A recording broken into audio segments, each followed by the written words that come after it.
Good morning, everyone, and thank you for joining us for today's call, where we'll be discussing the Day-Ahead Market Enhancements draft final proposal. My name is Isabella Nicosia, and I'm representing Stakeholder Affairs. I'm also joined on the line by James Friedrich from Policy. And then we also have Katie Wickler and George Andalidis on the line, who will be providing some presentations later today as well. So before we get started, I just have a few housekeeping reminders to go through. This call is recorded. The recording is for informational and convenience purposes only. So any related transcriptions should not be reprinted without the ISO's permission. These calls are structured to stimulate an honest dialogue and engage different perspectives. And while we always welcome comments and feedback, just a reminder to please keep those professional and respectful. And we do have 3 hours today, and I'm sure there will be lots of conversation. So just please try and be brief and refrain from repeating what has already been said so that we can manage the time efficiently today. All of the materials that we'll be discussing today are available out on the initiative webpage, and you can get to that by going to kaiso.com. Then you'll go to the Stay Informed tab. Under that drop-down menu, you'll see Policy Initiatives. You'll want to click that. That'll take you to our main initiative landing page, and then you'll just scroll down to Day-Ahead Market Enhancements. You'll see that hyperlinked, and that'll take you to the specific initiative webpage where we have the presentation, the proposal, as well as the draft technical description and an analysis up there on that page for you to review. So the agenda for today, in just a moment, I'll hand it over to James, and we'll start off the conversation with changes from the revised straw proposal and our responses to stakeholder feedback we received on that proposal. And then today we'll wrap up the call with some next steps. And so this slide here just shows where we are currently at in the stakeholder process. So we are here under the proposal development stage at the draft final proposal. So with that, I will hand it over to James, and he'll kick us off. Thank you very much. Let's go to the first slide. So before I jump into the slide, I just want to elaborate on the structure of today's call. The conversation is going to focus on material from the proposal that had changed or been updated from the revised straw proposal, so we can, maximize the use of our time. So this call, we won't go over in detail the entire proposal. We'll just focus on the elements that had changed or had been updated. So first, on imbalance reserve benefits, many of you may know a few weeks ago we had a presentation by Energy Strategies, who's a consulting firm that the ISO hired to provide an EDAM benefit study. This slide just shows the basics of the EDAM benefit study as it relates to imbalance reserve. So within the EDAM benefit study, we asked the consultants to attempt to isolate the impact of imbalance reserve on the benefits of EDAM, so we can see what contribution the imbalance reserve product is making towards EDAM benefits. And the answer to that question in terms of the modeling was quite large. The EDAM benefit study found the EDAM benefit would be 60% lower without the imbalance reserve product as part of the EDAM. And particularly to California, the estimated benefit in terms of operational savings is $120 million annually. So more information can be found on this EDAM benefit study and its relationship to imbalance reserve in the paper. There are several links both to the actual presentation of the results and also a link to a webinar where the consultant provided, I think, a one hour, maybe hour and a half webinar on the results of this study.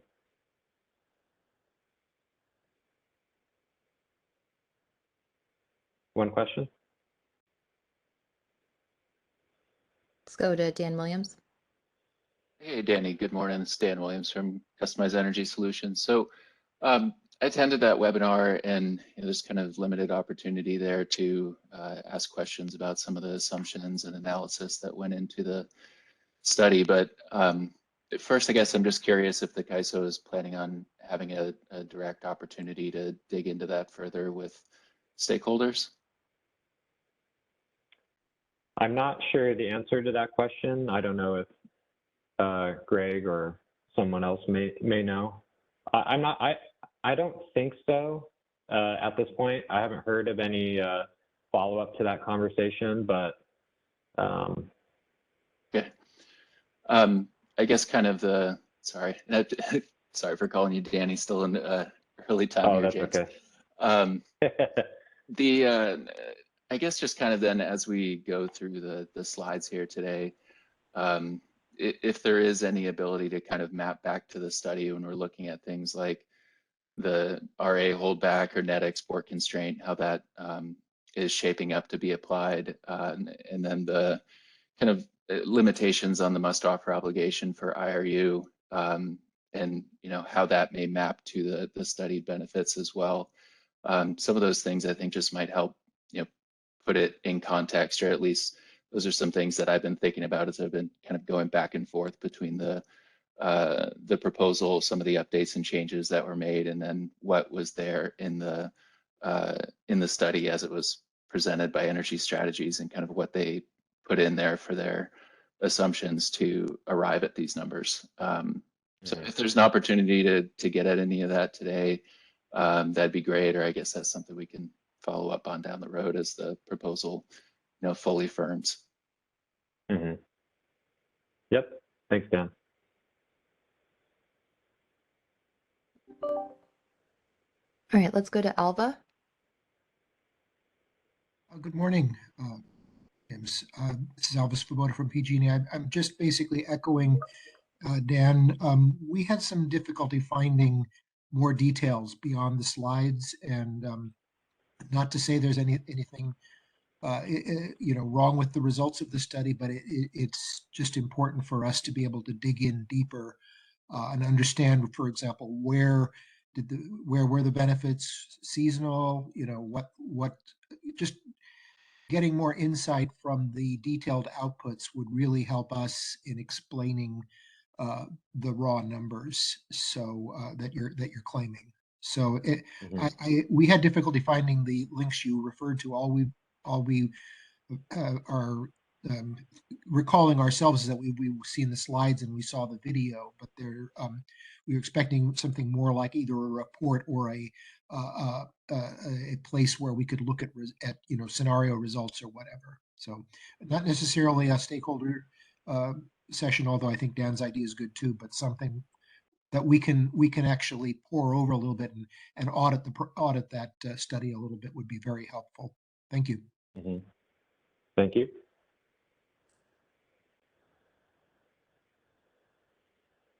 Okay, Kyle. Advocate's Office. Thanks. This is Kyle Novice from the Public Advocate's Office at the CPUC. Just want to chime in and add my voice to the chorus of stakeholders that would be interested in having a stakeholder session to go over this. We had some concerns about the assumptions that went into that study, which, for example, assumed full WEC-wide participation. So it looked a lot like it would require a full RTO to accrue these benefits. And so if we had the opportunity to go over that with staff, I think that would also be helpful. Thanks. Thank you. Yep, I'll pass all this feedback along.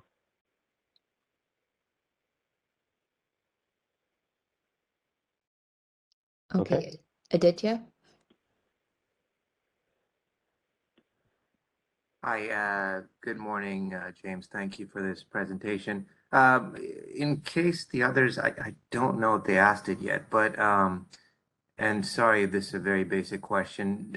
Do you have any estimates of the costs of IRP procurement or even RCP up, basically the newly proposed products? What will be the costs of the procurement relative to today? So we haven't published any data on expected costs. And we've gone over, the challenges of trying to estimate what the cost is because the product is a biddable product, and the assumptions about costs require that you have a good feel for what the bids will look like for this product, which, you know, probably will be within the range of what people bid for the ancillary service products today, as they're already reserve products. So, you know, we've been sort of thinking the expectation for the average clearing price of imbalance reserve probably falls somewhere within the average clearing price of non-spin to regulation, which is in the, I think, $4 to $9 range on average. Of course, the expectation is that the prices for this product are going to be spiky. And by that, I mean, you're probably going to have many intervals of the day where the price of this product is relatively low, maybe close to zero. And then you have other hours of the day where, you know, the peak hours where you might see prices go above the average price as the amount of flexible reserves gets scarce.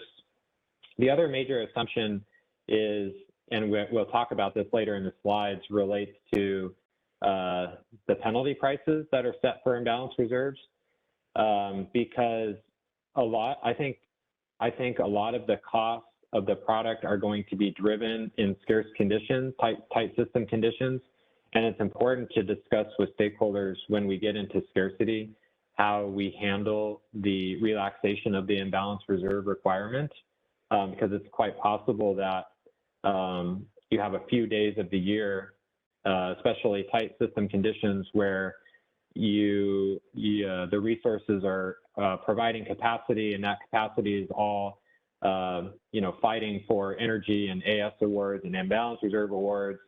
That because of that scarcity, you're going to have, you know, potentially high prices for imbalance reserves during the scarce periods. And so from that perspective, it's important to discuss, you know, what's the appropriate relaxation of the imbalance reserve requirement to try to avoid excessively high procurement or costly procurement of imbalance reserves during those tight system conditions. So that's the best answer I can give, unfortunately. And I do know the EDAM benefit study does. Go ahead, Brad.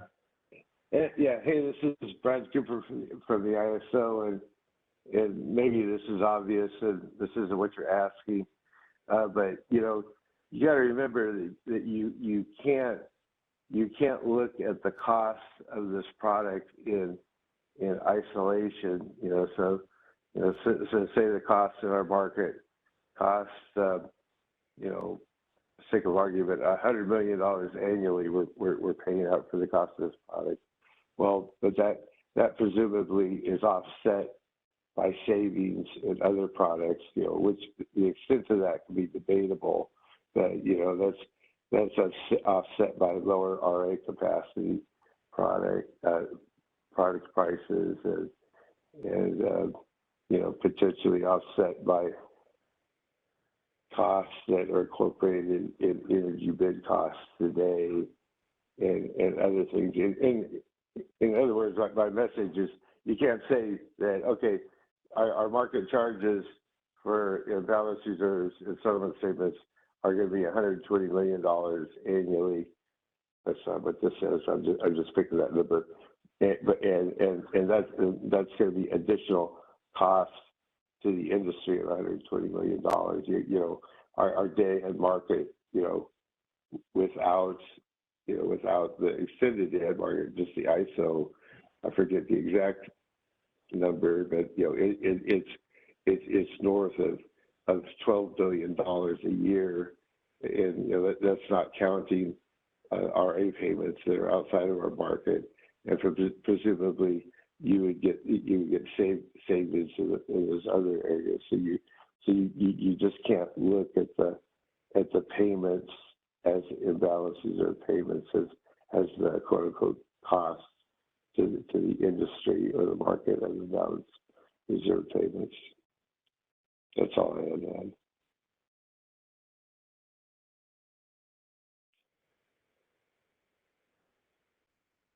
All right, let's go to Patrick. But I should say though that's not, that being said, you know, whether imbalance reserve payments are, $10 in our market a year, or they're 50 million, or they're 100 million, or they're 500 million. I'm not saying that that's not a useful reference point, but because we don't have the ability to build a prototype, imbalance reserve procurement functionality to run that in a sandbox and actually come up with prices, that's difficult for us to estimate. That's why we were focused on what we thought the diversity benefits in EDM would be. The only way we feasibly had to try and come up with actual imbalance reserve prices was to use our existing model and try and tweak the spin requirement, which turns out to not be a very good or accurate proxy for what the market cost would be if we actually could build a sandbox environment and model imbalance reserves.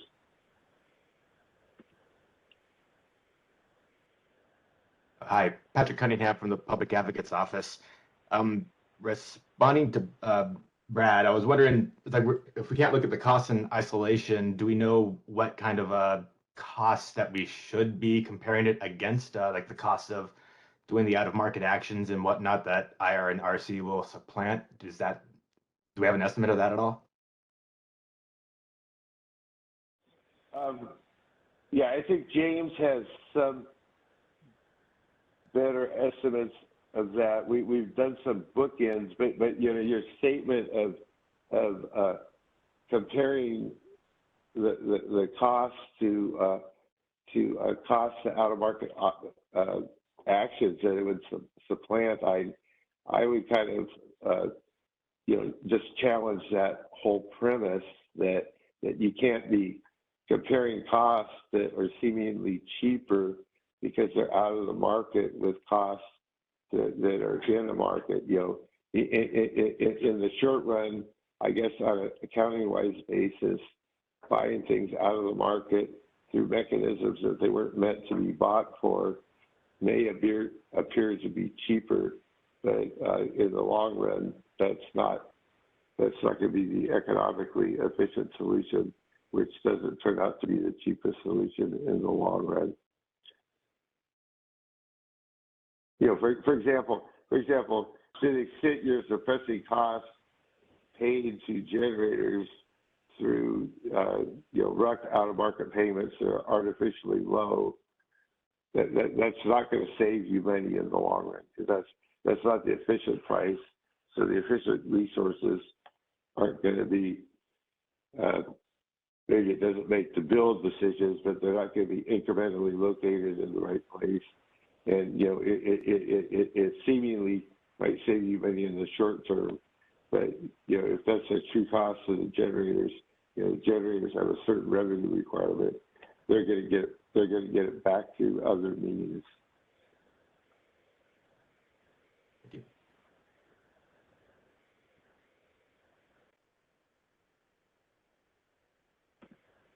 Okay, I'm not seeing any other questions. Okay, let's go to the next slide. Thanks, Brad, for your input too. Okay, so moving on topics. Sure, James. Happy to help. That's extensive this morning. All right, talk to you later then.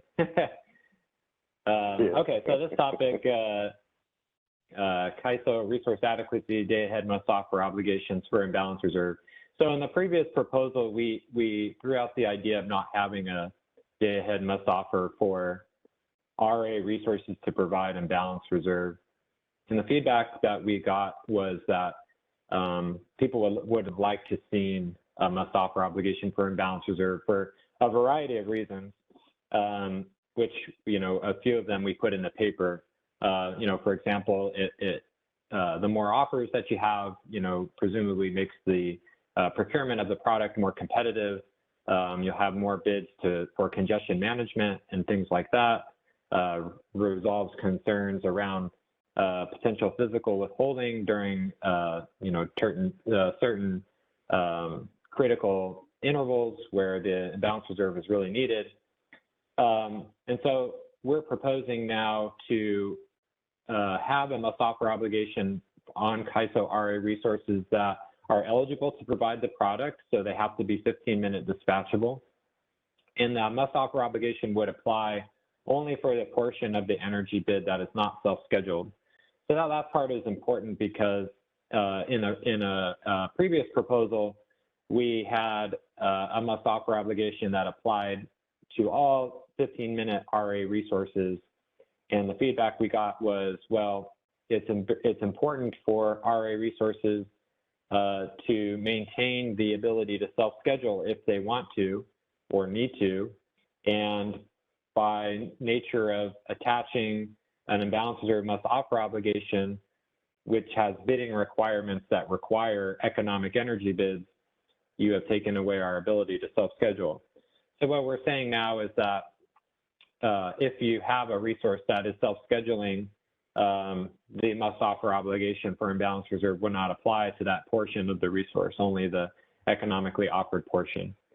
Now, for Flex RA resources, that essentially is a must-offer obligation for the whole, for all the Flex RA capacity, because Flex RA resources are already 15-minute dispatchable, and they are already required to economically offer during certain hours and days.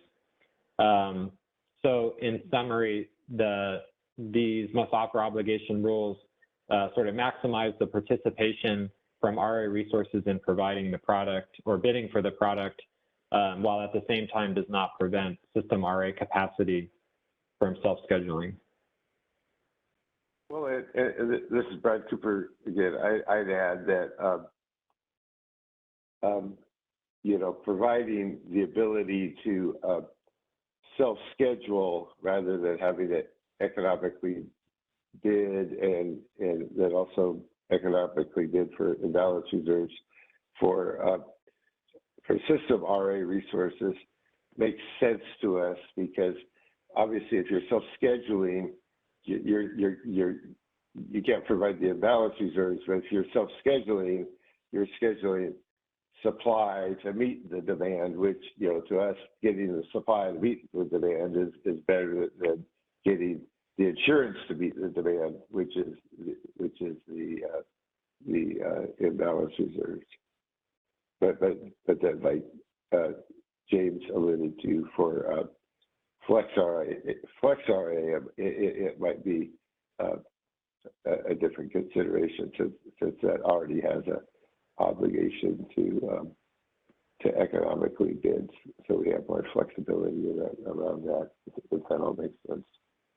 Mm-hmm. Let's go to Dan on the phone. Hey, James. Dan again from Customized Energy Solutions. So just kind of back of the envelope, as the CAISO looked at how the quantity of resources that are both capable and required to bid imbalance reserves is likely to stack up during different intervals, knowing that the Flex RA has kind of different categories of times when that requirement is in place, just kind of how that stacks up at either the system level or I guess at the local level, since the requirements are going to be nodal, just to kind of see if you're going to be able to cover what you're predicting in future slides as the potential imbalance reserve needs with the resources that are likely to have that must offer obligation. Yeah, great question. So we've looked at a little bit of data, and I'll throw out some numbers.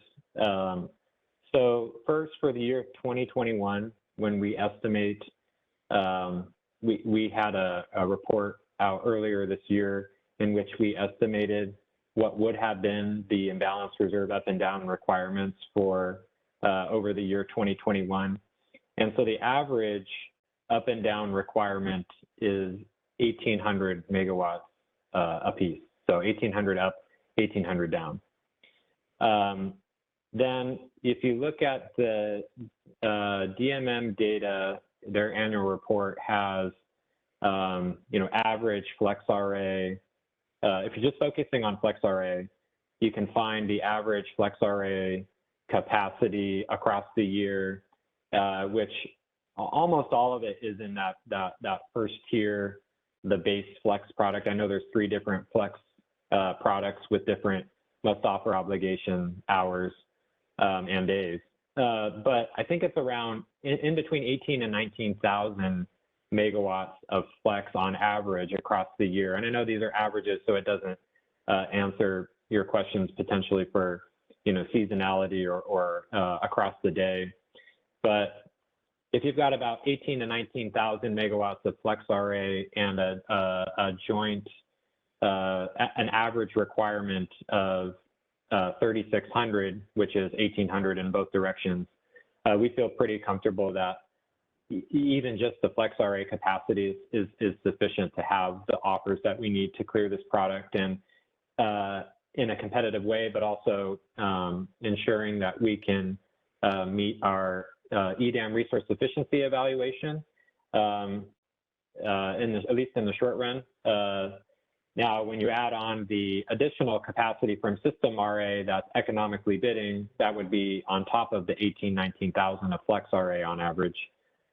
We think there's a real good cushion there.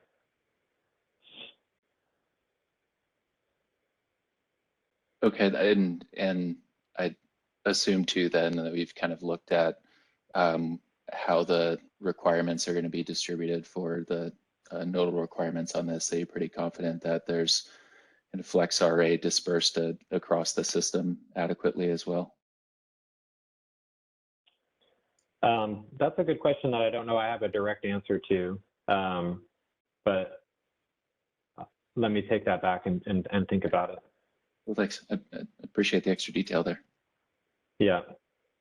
Yeah, of course, we would want to try to avoid local shortfalls of Flex or whatever resource are providing.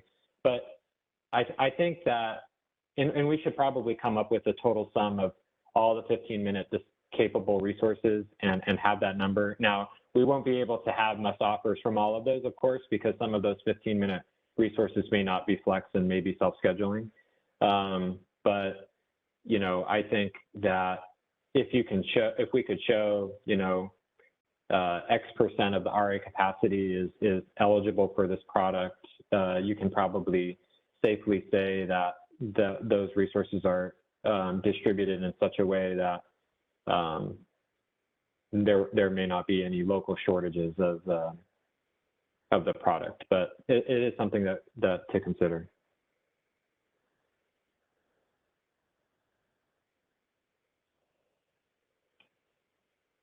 Michelle? Hey, this is Michelle. I just wanted to make sure that I fully understand this.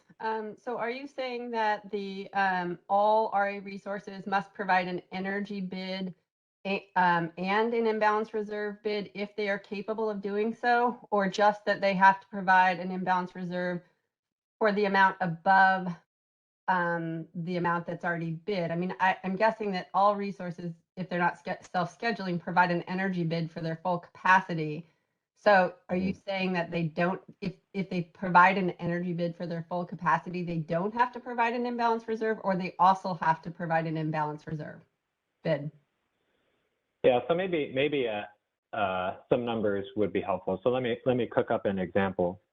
Let's say you have a resource with 100 megawatts of RA capacity, and that resource is 15-minute dispatchable, which means that it's eligible to provide imbalance reserve. But 80 megawatts of the resource is bid in, is self-scheduled. So the remaining 20 megawatts that's economically offered would have a must-offer obligation of imbalance reserve with it, 20 in each direction. Okay, can I ask it a different way? Oh, go ahead.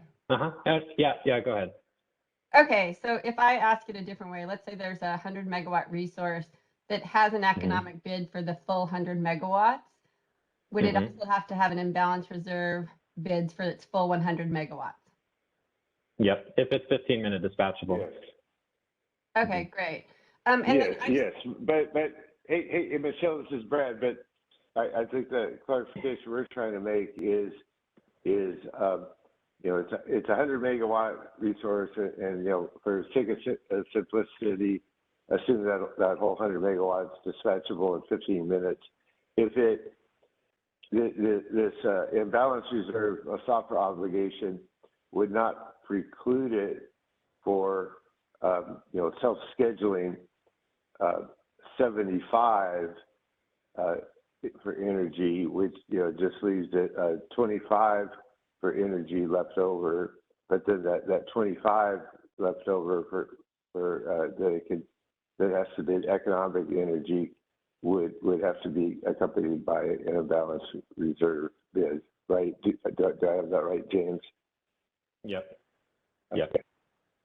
okay, You know, and because before we were contemplating requirements that like RA resources, you know, they can provide a balance reserves, you know, like they can provide 100 megawatts of energy, 100 megawatts of the balance reserves, they would be precluded from self-scheduling any of that 100 megawatts. But you know, we've come across a lot of situations where it really is necessary for certain resources to self-schedule a certain amount of the RA capacity.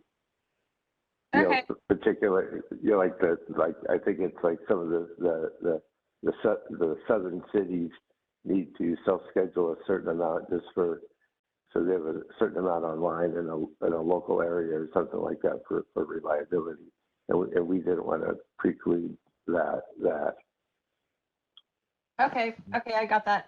I actually can't stay for the 3 hours, so I did want to make a couple of comments. One of which is, I believe in your paper you say that most parties support making this subject to joint authority, and I don't think that that's an accurate description. We don't support making this a joint authority, and I'm not sure that the other LSEs in California do as well. So I don't think that there's broad support as it said in the document. So I would like to make that point.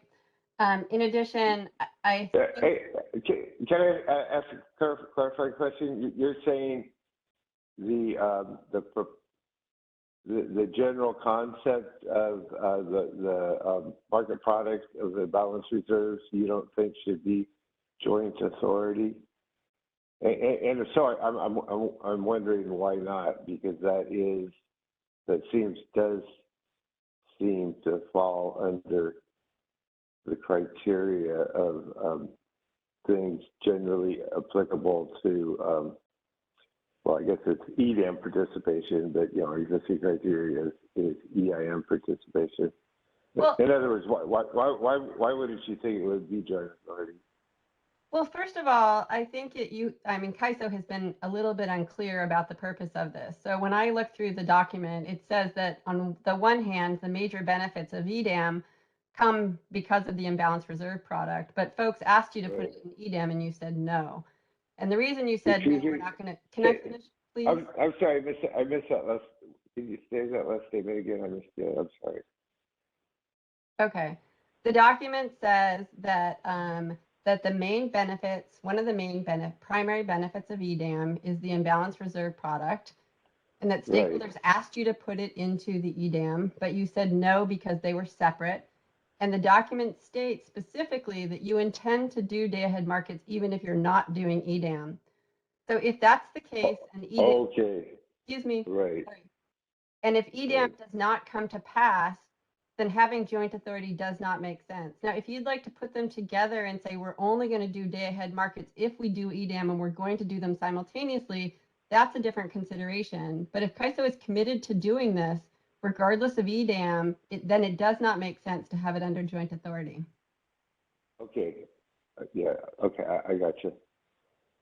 Okay. Yeah, hey, this is Greg. Let me jump in here. I think that, you know, our position on this has evolved since we first started the day-ahead market enhancements. And, you know, we do view the day-ahead market enhancements as foundational to EDAM. We know the imbalance reserves are a necessary part of the EDAM design, which is, you know, I think we we are considering these as one EDAM and DAME together as a comprehensive, regional market design that we'll be putting forth and implementing simultaneously. And we've also said, I know originally we said that we would be considering these entirely separately and that we would move forward with DAME without EDAM, but then we subsequently, after receiving stakeholder feedback on that, said, well, in the case that EDAM does not go forward, we would then, pause and revisit whether DAME should go forward, as a separate market initiative that,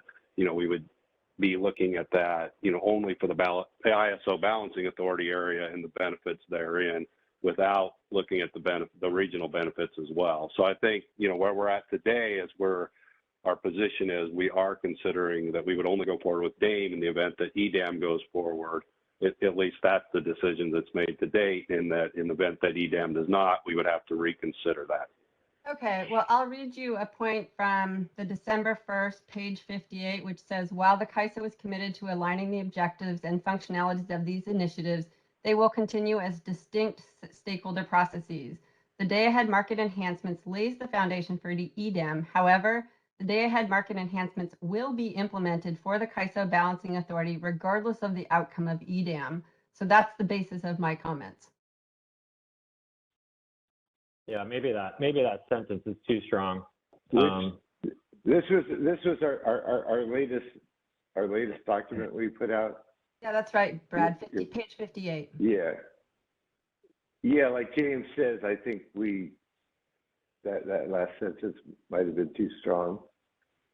Yeah. I mean, for sure. We'll take another look at that. We'll look at that for the final proposal and adjust that. Yeah. I think that's old language. Yeah.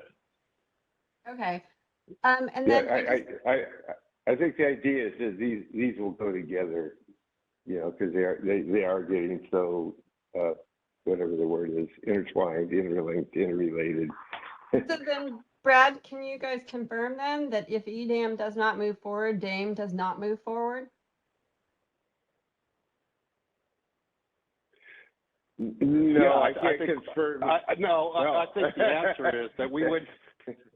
The answer is we would not automatically move forward with DAME. That's correct. We would then have to reconsider DAME based on its own merits, without going forward, without having a regional market benefits associated with it. It's not saying no, but it's not saying yes either. It's not that DAME's going forward regardless of EDAM going forward. If EDAM does not go forward, then we would, reopen that discussion and make a new determination based on the DAME enhancements alone. Well, I guess which would given then that affect the governance classification if for some reason DAME went forward without EDAM. But then it doesn't make sense. Then I still oppose the joint authority if it could still move forward. I mean, if you commit to reopening the process and doing it again, subject only to the CAISO board authority, then I could support it. But if we would then say, take whatever proposal we have here that is potentially approved by the joint authority and move it forward without EDAM, I don't think it makes sense. I feel like you want it both ways. I don't think that's not really fair to California customers. No, I think what I'm saying is that we would, in the event that EDAM does not go forward, we would have to come back to the ISO board with a standalone DAME proposal and get approval for that. And with an additional stakeholder process? Yeah, because we would have to then reopen the stakeholder process, look at benefits of DAMEs, without the regional market benefits that we, are significant that James showed in that first slide, and decide on the merits from there. Okay, well, it seems like then there has to be quite a bit of work explaining that position and so that, if that's your approach, that we will re-stakeholder the entire process and subject it to the California CAISO board. Well, I'm not saying re-stakeholder this entire process, but I'm saying we would reopen the stakeholder process and, with the design focused on the ISO balancing authority area only. Okay, well, given that we still don't support joint authority, given that we're not guaranteed that we reconsider the entire process. So that's one of my comments. My other comment is I just wanted to get clarification. Are you taking away all the return of revenues for the imbalance reserve and the RUC? Yeah, the draft final proposal no longer includes the inter-SC trade functionality for imbalance reserve and the reverse RUC settlement in favor of a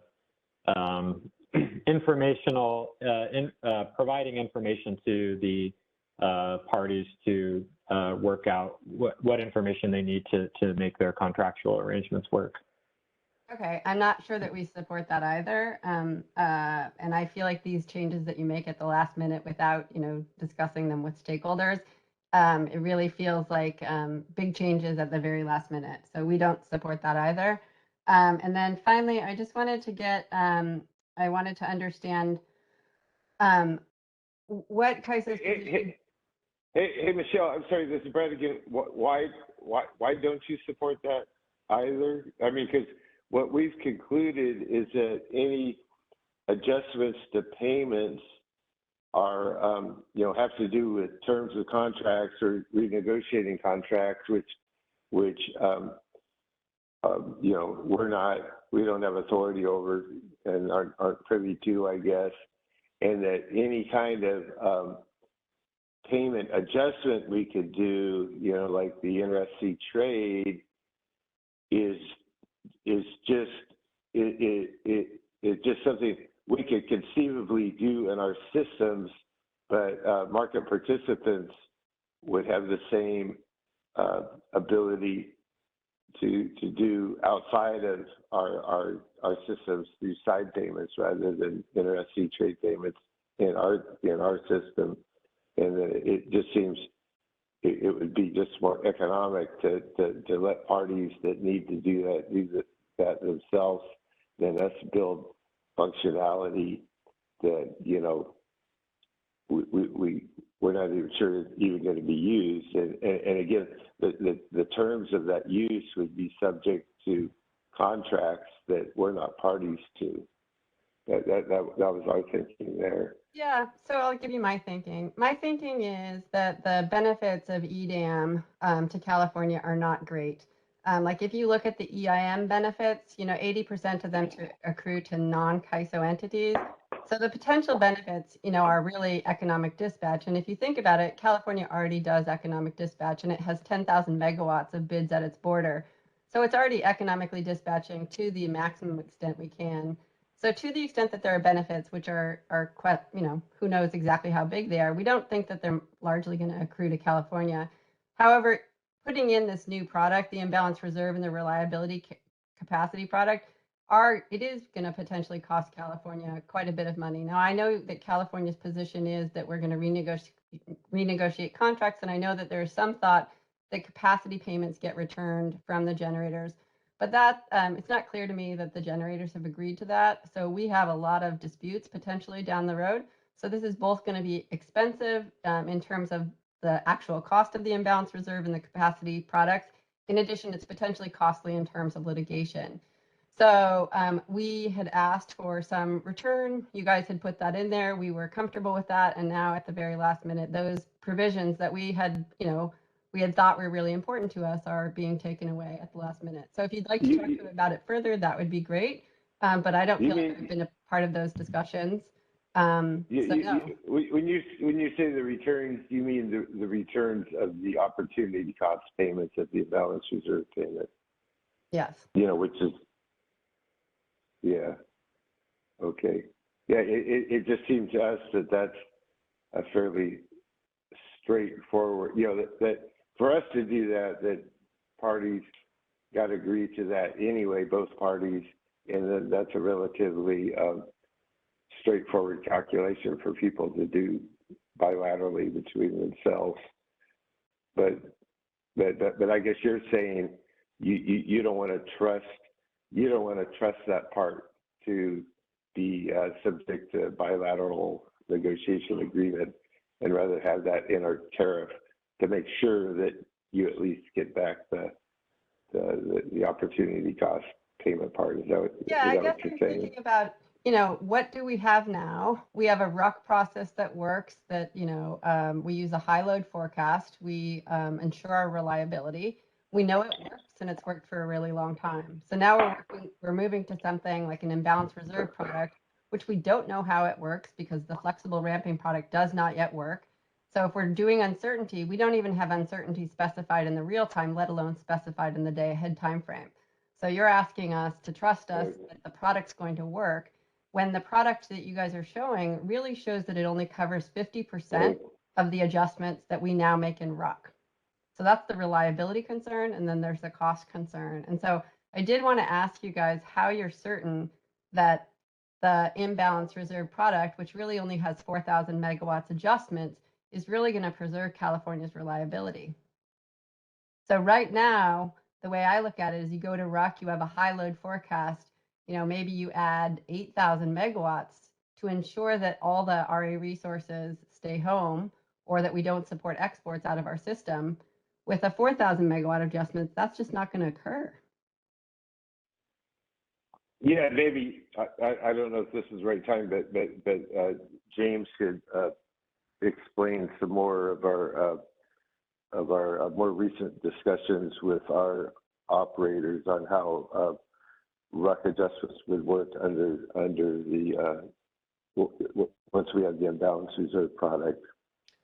But once you have the imbalance reserve product, you run the market, and the market supports those transfers. You can't take the transfers back unless we set the net export constraint. But we haven't even gotten a guarantee that we're going to set the net export constraint at 0. Right. Yeah. Well, no. I don't agree that it's not. I mean, I do agree it's related to the net export constraint, but I think we're on a path to come up with something along those lines. But and maybe later on, James could fill in on some more recent discussions he's had with the operators on what they would be procuring through imbalance reserves, through what they're currently procuring through out-of-market RUC stuff. But we might be jumping ahead. But we're in the draft final and we haven't even discussed this. So these are some of our concerns. Like, we haven't discussed this. You're absolutely right. I would be curious. Okay, well, I think I've made my point. Well, hopefully James could discuss it a little ahead in this draft final. Yeah, I don't disagree. We're well along in these proposals. Okay, thank you.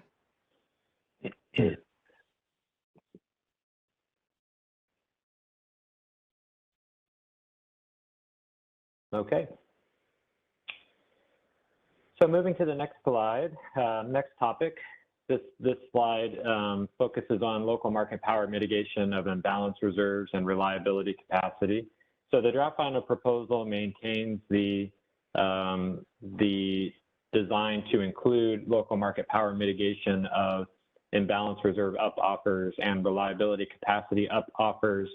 The reliability capacity up offers would be mitigated within a new market path that specifically incorporates local market power methods to the RUC itself. And part of that, the justification for that is, the products, both the imbalance reserve and reliability capacity products are locationally procured, and therefore suppliers could exercise local market power based on their position on the system through their imbalance reserve offers and reliability capacity offers. Now, the challenge has been in terms, we have an established process for coming up with the price with which energy is mitigated to when a supplier is mitigated in the market power mitigation path. But now we're mitigating a new product, imbalance reserve and reliability capacity, and the default bids, we have to come up with new default bids to apply when those resources are mitigated, separate from and distinct from default energy bids, because they're entirely different offers. So what we suggested in the previous proposal is that we would look at a percentile distribution of spinning reserve bids on our system and use that as a proxy to try to understand what the cost of providing reserves might be for different resources. And you can see the percentile distribution on the table there.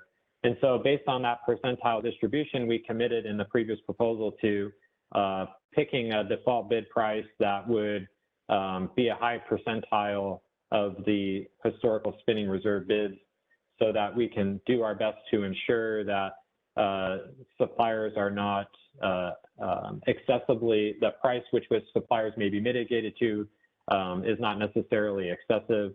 But at the same time, we think that having a default bid price would at the same time protect consumers from local market power that concerns that may happen when DAME and EDAM is first implemented. So the default bid price in the draft final proposal for both reliability, capacity, and imbalance reserves is set to proposed to be $55, which is just above the 80th percentile within this table here.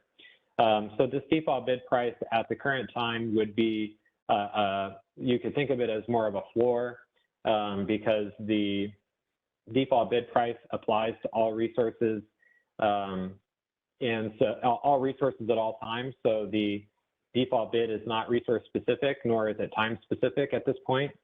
So in the short term, it acts as a floor. And in the long run, what we would do is once we have DAME and EDAM implemented and we can see what competitive offers for imbalance reserve up and reliability capacity up are, at that time we can make a more rigorous methodology for applying for what the default bid may be. So two things to add. One is, we will explore a potential for a negotiated option when we post a final proposal.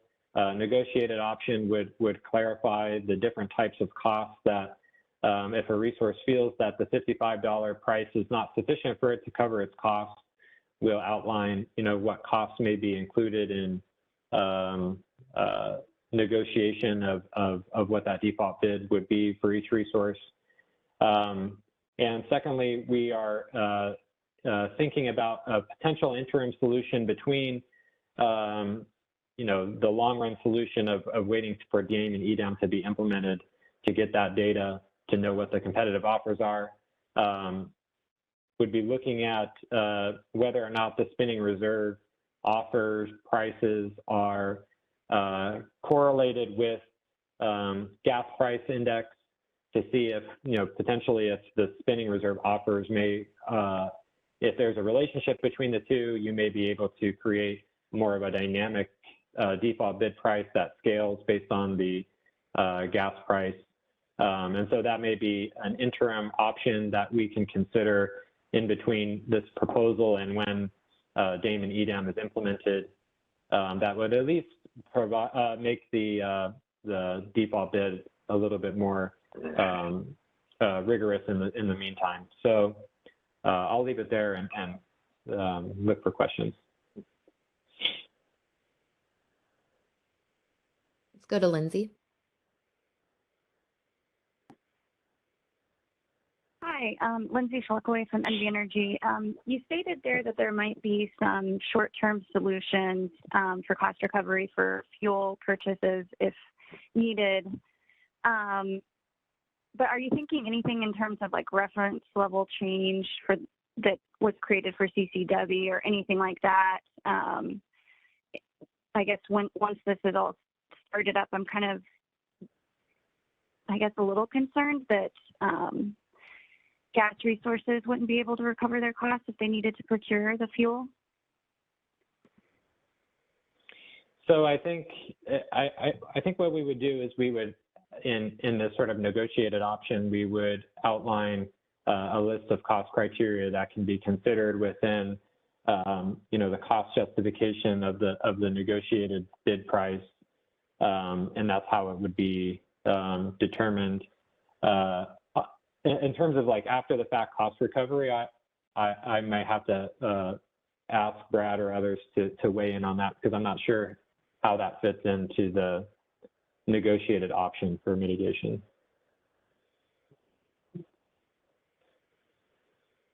Okay. Yeah, I'll look for those details in the final proposal, but I think that's really important. But thank you. Thank you. Looks like Callie put her hand down.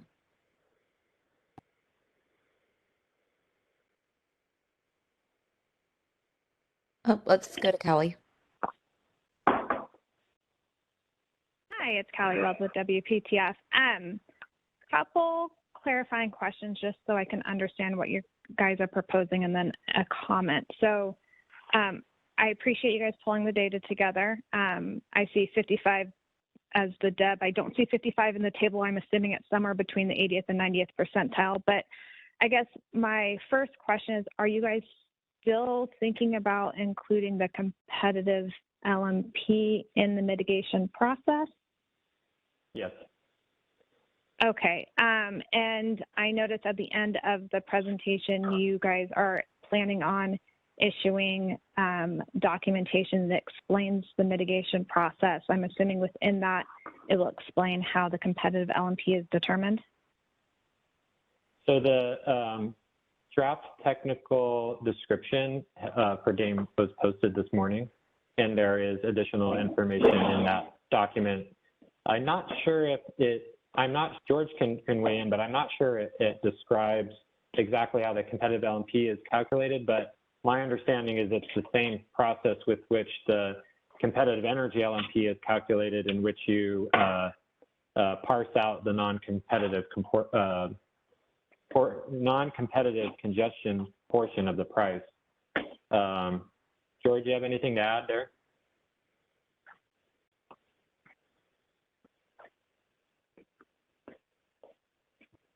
Oh, we'll wait for George. Okay, well, while we're waiting for yep. George, looks like was he trying to talk and we just can't hear him? He just messaged me that it includes discussion of how the competitive LMP would be calculated. Okay, I'll go look. I haven't had a chance this morning to look through that appendix, but I'll go through that.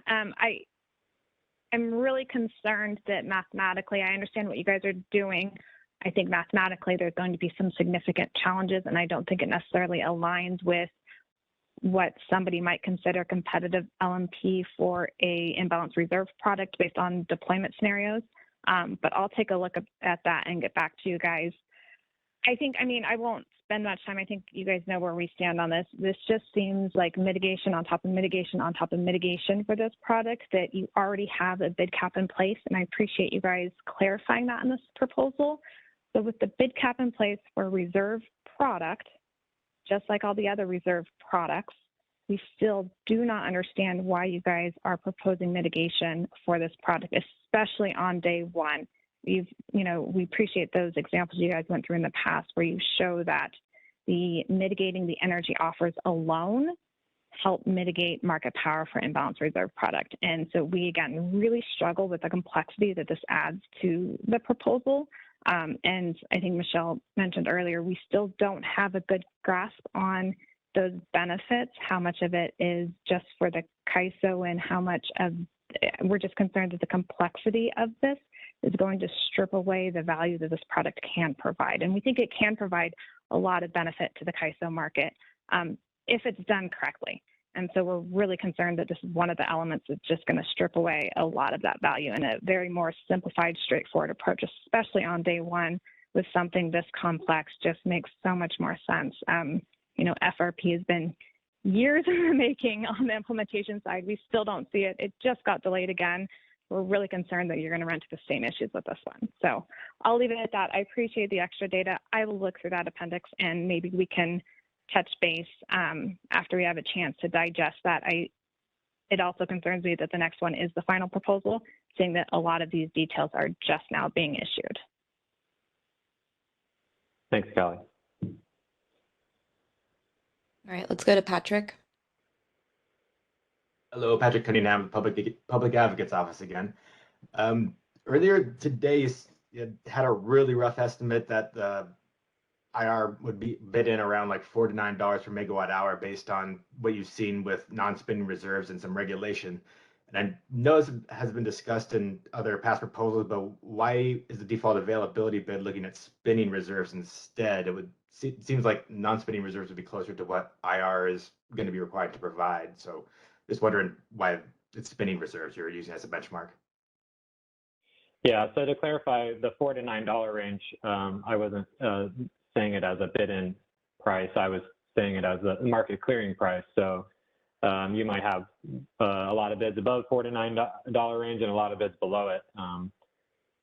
So when you're looking at this table and you're saying, well, $4 to $9 is way different than the high percentiles of this bid, that's because these are offers. So the spinning reserve, I think when we calculated the average spin price in 2021 was somewhere like $5 or $6. So that might give you a sense that, when you're looking at this data, the distribution of bids, there's quite a few resources that are bidding quite high for spinning reserve. So even we had even quite a few resources that bid at or near the cap for spin at any given time. And there may be justifiable reasons for doing so in terms of cost, or it may just be that resources must offer obligations to provide the spin bids, but don't want to be dispatched for spin and will put a price, or awarded spin and will put a price that maximizes their chance of not getting an award. So, yep, go ahead. And this is Brad, and I've thought before about whether the non-spin or the spin is the most appropriate comparison. But imbalance reserves can be awarded to.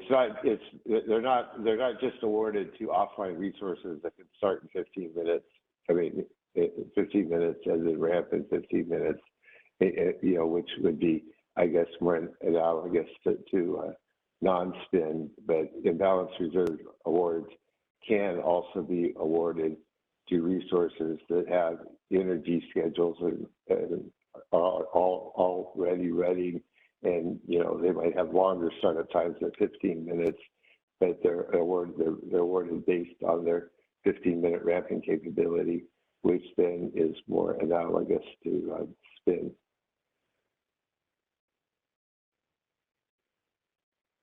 Okay. Then one last quick question is, obviously the $55 per megawatt hour isn't exactly the 80th percentile, but the proposal says that it was close. But just how did you get to 55? Did you just how was that calculated out instead of going to 50 or another percentile? We wanted a value that covered at least the 80th percentile. So I'm not sure exactly where 55 is on the percentile distribution, but it covers at least 80%, potentially more of the offers at any time. Okay, thank you. All right, Dan Williams. So just a question here. The intertie offers not in EDAM, but just say CAISO's standard intertie market, that to the extent that those are 15-minute dispatchable, those would be eligible for providing imbalance reserves, correct? Yep. So if you're let's parse this out a little. If you are a non-RA import wanting to provide imbalance reserve on the CAISO, and also the non-EDAM, so when EDAM is eventually implemented, it won't matter. But if you're a non-EDAM, non-RA import wanting to provide imbalance reserves, you have to register yourself as a system resource and elect a 15-minute scheduling option, and then you are able to provide bids on the interties. And my impression, just add, for RA resources, my impression is that they're already modeled in such a way that as long as they're 15-minute dispatchable, they can provide imbalance reserves. Now, I know they have other requirements from the CPUC, either to self-schedule or offer at zero. So to the extent that they're self-scheduling, they wouldn't be required to offer imbalance reserve. But if they're economically offering, they would have a must offer to provide imbalance reserve. And although the economics probably wouldn't work out in their favor in terms of providing imbalance reserve, because if they're offering energy at $0, then they're probably not competitive to provide imbalance reserve anyway, at least in the upward direction. Right. So then, how does that work then for those resources sort of meeting the nodal requirement for the imbalance reserve or liability capacity products if they're coming in at the interties? I think they would just, like today, they'd provide the intertie location with which their bid is submitted. And I don't know if George wants to weigh in any more than that, or somebody else on the team. Oh, George is letting me know that he's having difficulty with his headset. So we'll have him tee him back up to answer some of these questions. So yeah, maybe just follow up down the road on that, just kind of as it goes to the competitiveness of the supply and the kind of adequacy of the supply of this that may speak to the need or not for mitigation, as Callie was talking about. But the other question just to get in there is that those intertie market offers would not be subject to this market power mitigation, correct? Nope, non-EDAM offers would not. Okay, thanks. Mm-hmm. And that's consistent with energy mitigation today. That's why that rule's there. Okay. So we're moving on topics now to discuss imbalance reserve penalty prices. So those that have been following this initiative have probably seen many different flavors of penalty prices over the years. And we are at a point where we're really needing some urgent stakeholder feedback on this proposal, because it is dawning on us that the penalty price structure for imbalance reserves would apply equally to all EDAM entities. And so, it really needs to be a collaborative effort in order to determine for the EDAM market what penalty prices strike the appropriate balance between cost and reliability. So we really are hoping that stakeholders can focus in on this topic in their comments that are due later this month. And also that we are going to be holding a Market Surveillance Committee meeting on the 12th, which I think is next Monday. And the penalty price structure of imbalance reserve will be an important component of that discussion. So we want to make that PSA so that folks that are interested in providing their feedback on the structure of imbalance reserve penalty prices are prepared to do so at the Market Surveillance Committee meeting on Monday. We have feedback from Market Surveillance Committee itself privately and from the DMM that the current penalty price structure, stakeholders may not fully grasp the potential cost of having a strongly protected imbalance reserve product. And by strongly protected, I mean that you would procure incremental imbalance reserves at prices at the bid cap of energy bid cap of $1,000. And so really more at the same time, though, there are valid concerns, from participants who say, that the imbalance reserve is a product that facilitates benefits within the EDAM and makes entities feel comfortable with the day-ahead solution that comes out of the EDAM, and that the imbalance reserve also helps prepare entities to meet its real-time resource efficiency evaluations by having some flexible reserves procured. So when this is all part of the discussion that we want to have on the 12th. If anybody has, of course, if anybody has any preliminary thoughts here, feel free to share.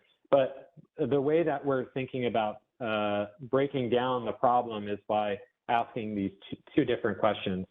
So first, we think that a graduated penalty price structure is the appropriate penalty price structure for imbalance reserves.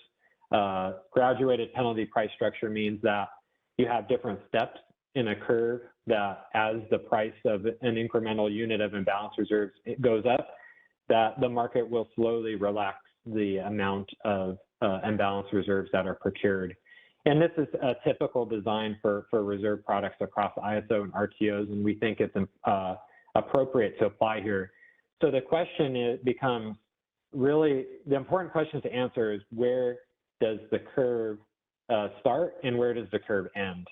So this first sub-bullet here says, at what cost should the imbalance reserve requirement start to relax? Another way of saying that is, when should the market procure less than the full requirement? So in previous proposals, we've gone anywhere from saying the market would start to relax the requirement at $247, which is the bid cap for the imbalance reserve product. In other proposals passed, we've said that the market will procure all of the requirement at $1,000 if it needs to.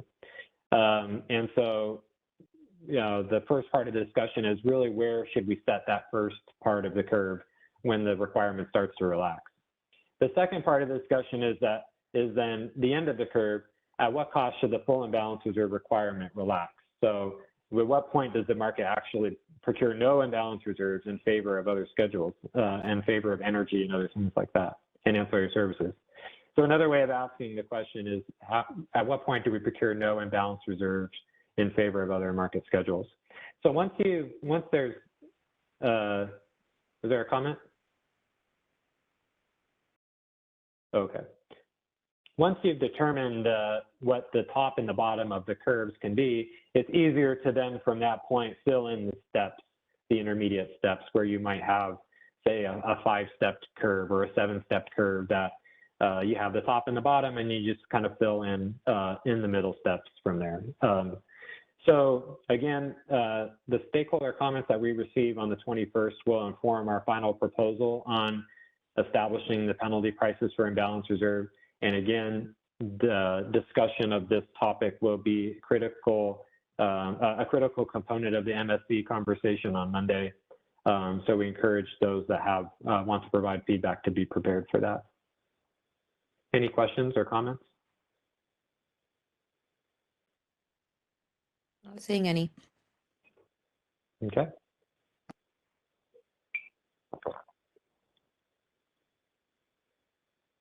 Oh, Dan's hand popped up. Let's go to Dan. Thanks, James. Dan from Customized Energy Solutions. Sorry to keep asking so many questions, but I hope they're helpful. I have a hard time thinking about the imbalance reserve penalty prices without linking that over to the resource sufficiency evaluation. My understanding is that the same bids are used for resource sufficiency evaluation as will be there for procuring imbalance reserves, but there could be a insufficiency or hitting the power balance constraint and imbalance reserves, even if you pass resource sufficiency because of the nodal procurement constraints that come in imbalance reserves that aren't there in the resource sufficiency test. And I think I just want to sort of note, and maybe this is more of a... Hey, Dan, this is Brett, and not to interrupt, but also just due to the potentially, I think, just the different bid prices of imbalance reserves, not just the locational requirements due to the transmission limitations. The RSC is looking at all the bids available, which that's before the market, which then once the market runs, the market might choose to forego procurement of imbalance reserves just because it might not be deemed worth the price.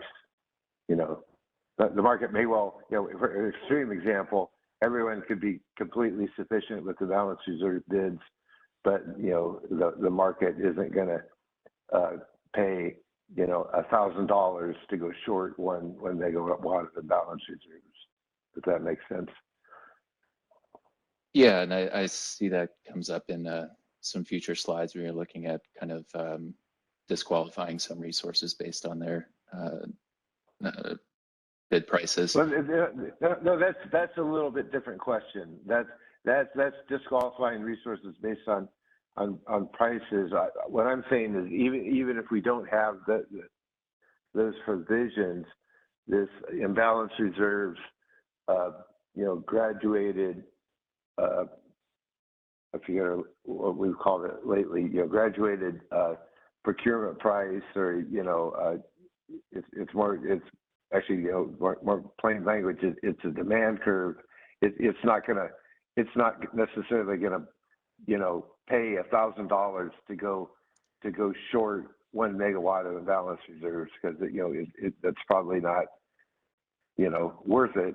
You know, it might be worth it depending on how much you're willing to pay for reliability, but you know, you think going 1 megawatt short of balance reserves, you know, at the tail end, it has a 1 in 40 chance of being dispatched, is probably not worth the same $1,000 that energy that you know you need to schedule to meet demand is worth. But my point is the RSE is run before that, and so it's, you know, you could pass the RSE, and maybe Danny needs to correct me on this, but you could pass the RSE, but then end up not procuring the full amount of the balance reserve that was contemplated in the RSE. Yeah, and that's exactly where right, I was Brad. going. I know there's a lot of complications tied up in everything that you just laid out, but I think that the main thing that I wanted to note and hope for follow up in the EDAM conversation is, if you pass RSE, but then the requirement is relaxed in IR during the IFM, does there need to be a feedback loop to RSE at that point, or any implications, you know, for that? I mean, it's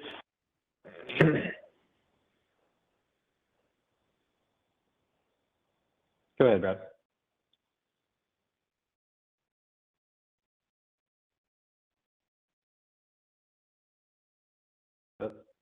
Looks like Brad's phone got disconnected, but I was just going to add that I think there absolutely does need to, there is a connection there that needs to be considered.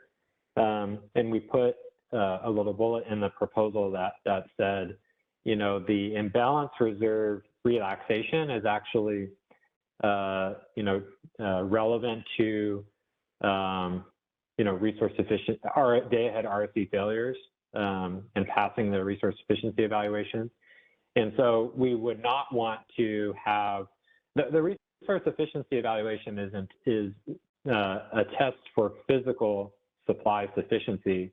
But if you have imbalance reserve penalty prices that are relaxing the requirement for economic reasons, not necessarily because the physical supply is not there or not sufficient, but because the prices are too expensive, which, by the way, most likely would be occurring at times where you have scarcity anyway.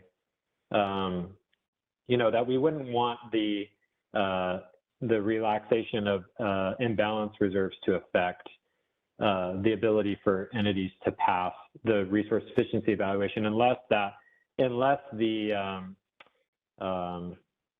there's an actual physical shortfall of the product. And I don't know if Danny wants to add anything more to that. Yeah, James, I think you captured it.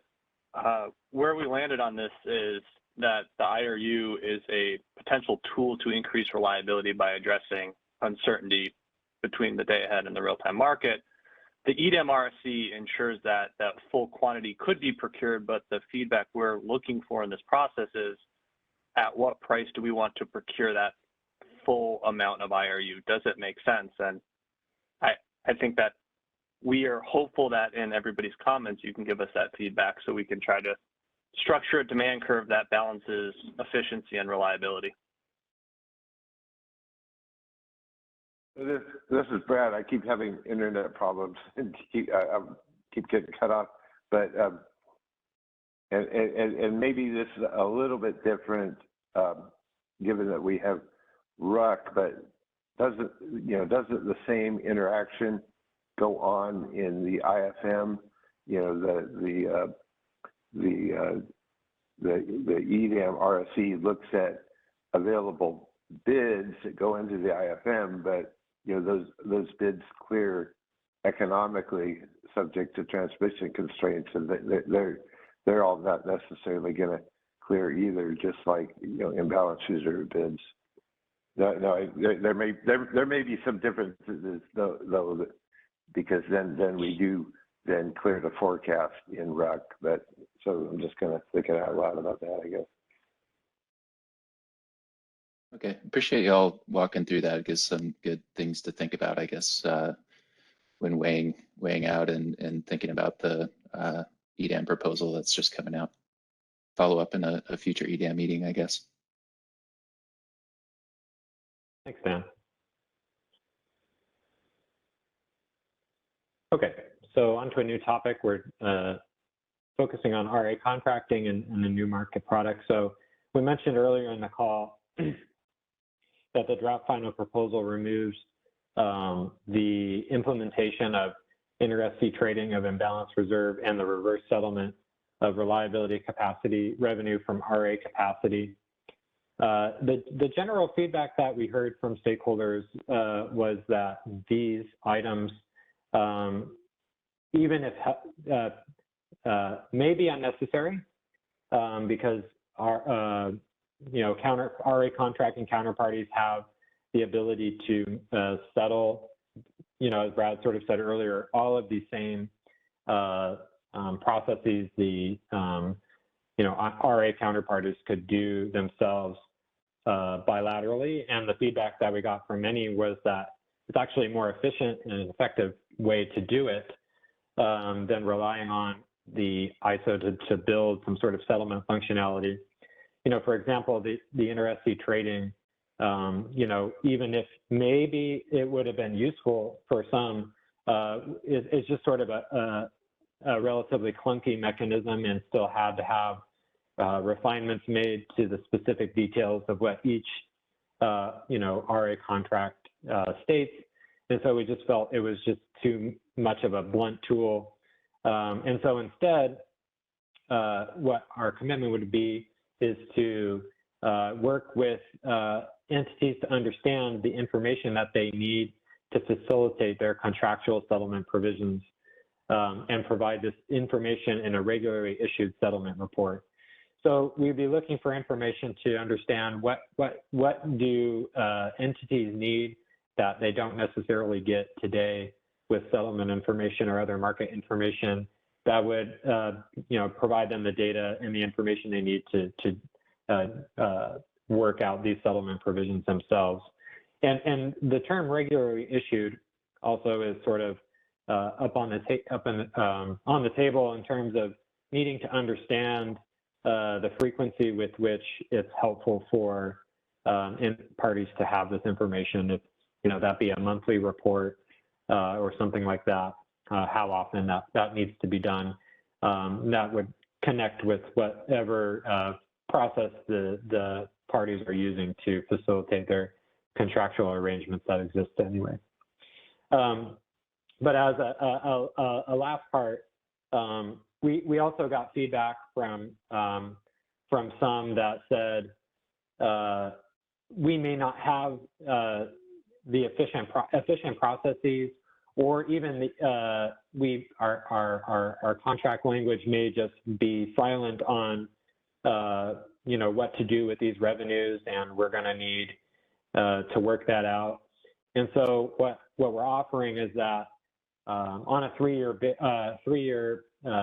basis, we'll have a settlement transition period where, on request, if any contracting parties on request mutually agree to, in the short run, have some sort of predetermined split, particularly of imbalance reserve revenue, that we would facilitate that.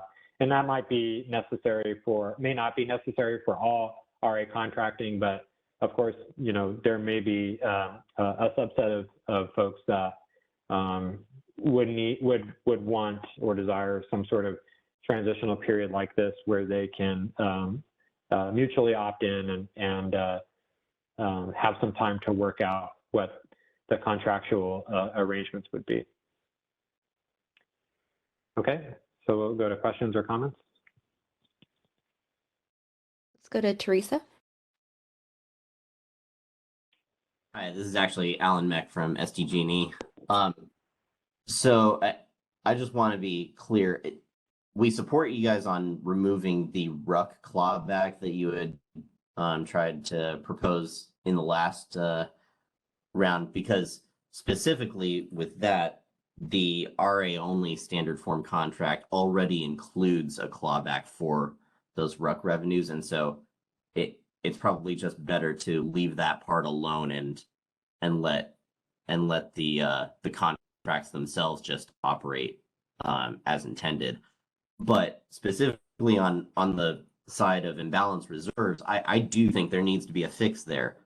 We didn't support the inter-SC trading platform idea because I just don't think that works very well, and it's a big headache for each of your individual participants to have to use. But I do think, and we include in our comments, that you should have some functionality to handle that through settlements. Yeah, I guess, yeah, and we can think more about this, but I guess sort of what we're struggling with at this point is, in light of bullet 2, where you know, if you had the information that you needed, what is the role of the CAISO other than that to help? Because in any case, any settlement mechanism would be, at the end of the day, regardless of what type of settlement mechanism we put in place, it's the contract that determines how these revenues work out. And so we're struggling trying to find our role in.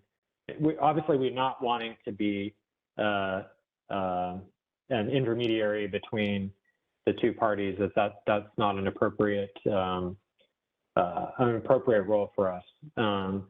But we feel that given if we were to provide entities information they needed to facilitate these settlements on their own, based on how their contracts are set up, that would be sufficient. So any feedback to that? Well, from our perspective, you guys should be the ones who host the market, and the market should just handle it. We submit our bids and you run the market. And the only thing that we're concerned about, just to be totally clear, is the double payment issue. To the extent that we are paying for imbalance reserves to our own RA units, we view that as problematic. We shouldn't be having to pay an additional payment to procure imbalance reserves for units that we already procured.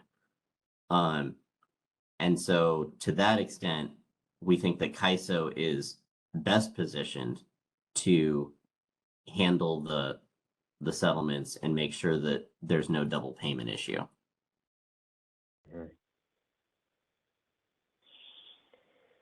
Yeah, so I guess, yeah, kind of like I said, even if the CAISO put in settlement provisions where the load serving entity through the market settlement process is paid all of the revenue from the RA resources it's contracted with, that it doesn't change the actual contract language that is what ultimately shows who is entitled to those revenues. So it just feels like, you know, even if we did that, you know, it just may be an unnecessary step, given that we pay whoever the settlement process is, but that's not sort of what the binding commitment is between the two parties. So we should talk more offline about this concern, I think. Okay. This is Brad. Can you guys hear me? Yeah. Yeah. So there's kind of two elements of the double payment issue. There's the if a resource gets scheduled for a balance reserve. Excuse me, one sec.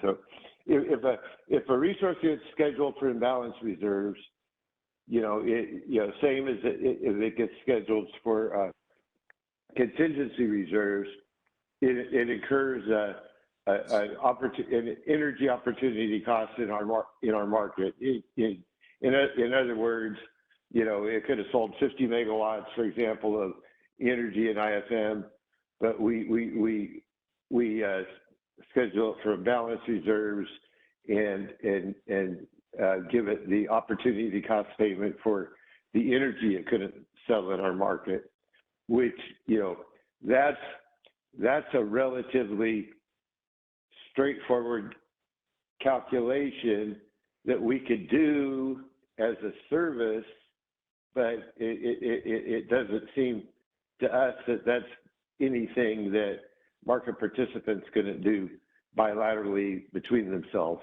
It's kind of akin to, I think, how they implement contract for differences. Now, there's a stickier issue of, there's the part of the balance reserve payment that doesn't cover just energy opportunity costs, and it's ostensibly a payment for the resource's 15-minute ramping capability, and maybe it's real-time must-offer obligation, which and that part changes now with our change proposal with the real-time must-offer obligation, but the division of that revenue is more, that's determined contract by contract, and it just doesn't seem to us that the ISO, it's the ISO's role, or the ISO has the information, or it's that it would be appropriate for us to try and rule on who divvies up that remaining part. We could certainly refund back to the generator the opportunity costs for lost energy sales in IFM, but that's not really solving anything fundamental. That's just a simple calculation that we could do on our settlement system, and it gets complicated in our settlement system when there's I believe it's when there's multiple RA contracts under for a single resource. But it just seems to us that part that market participants could do that between themselves, and then the stickier issues that involve what the contract says or what the contract should be renegotiated to, that we're not in the position to do that. We're not in the position to go look at your existing contract and say, oh yeah, this 15-minute ramping capability is or is not covered in your RA contract. That's something, I guess, between you and your counterparty and your regulator, and it just doesn't seem like the ISO can add much to that process, if you're understanding what I'm saying. Yeah, that actually makes perfect sense. I agree with you on the opportunity cost issue, and I sympathize with your not wanting to get in the middle of two contracting counterparties. Maybe as a compromise, because presumably these things will probably have to be discussed, possibly litigated. Would you be willing to create like a flag, an RA flag for imbalance reserves, such that if we have gotten agreement one way or another which way those funds are supposed to go, then you could see like, okay, this unit has gotten this much funds and we've agreed that that should go back to the buyer or it should go to the seller. And so as we work those out, as we submit our RA supply plans, we can sort of like check those units off that we've agreed with. I leave that to policy James and settlement James to talk about the feasibility of that. But I would just push back on that a little bit and say why, what value do we add by doing that? Why couldn't that just be done bilaterally between the parties? Yeah, I just wanted to add too that the opportunity cost portion of the payment could be something that may be provided to the parties in the settlement report. So to the extent that you say, okay, well, the way you're working out contractually is, okay, well, the opportunity cost portion of the product goes to this person and the non-opportunity cost portion goes to this person, that information would be within the settlement report. So you wouldn't need the CAISO market settlement system to do that. It just comes down to. You want your camera on? Yeah. It just comes down to. No, his camera's on. Yeah, I'm trying to figure out how to turn it off. Yeah, so it just comes down to what information the parties feel like they need the ISO to provide. And I guess that's, kind of the summary here is, regardless of what we do in our settlement system, we could provide you the information that would be done within the settlement process. And so I don't know, maybe we could, if there's specific concerns, and again, I wanted to also add again for this, the third bullet here, that to the extent that it's amenable to the parties to say like, look, we don't have a good grasp on how this should go. If you can mutually agree upon, in the interim, you can opt into, the CAISO would facilitate a predetermined split of the revenue. On request by parties that mutually agree to say like, look, we don't know how to handle this revenue. And as we're renegotiating or as maybe when our contract, what's the word?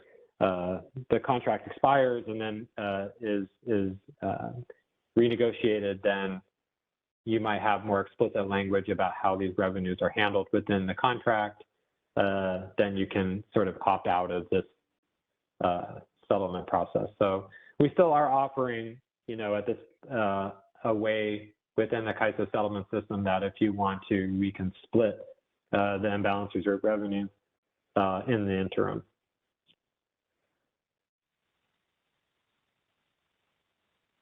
Okay, thank you. All right, let's go to the next question. Hi, it's Callie Wells with WPTF.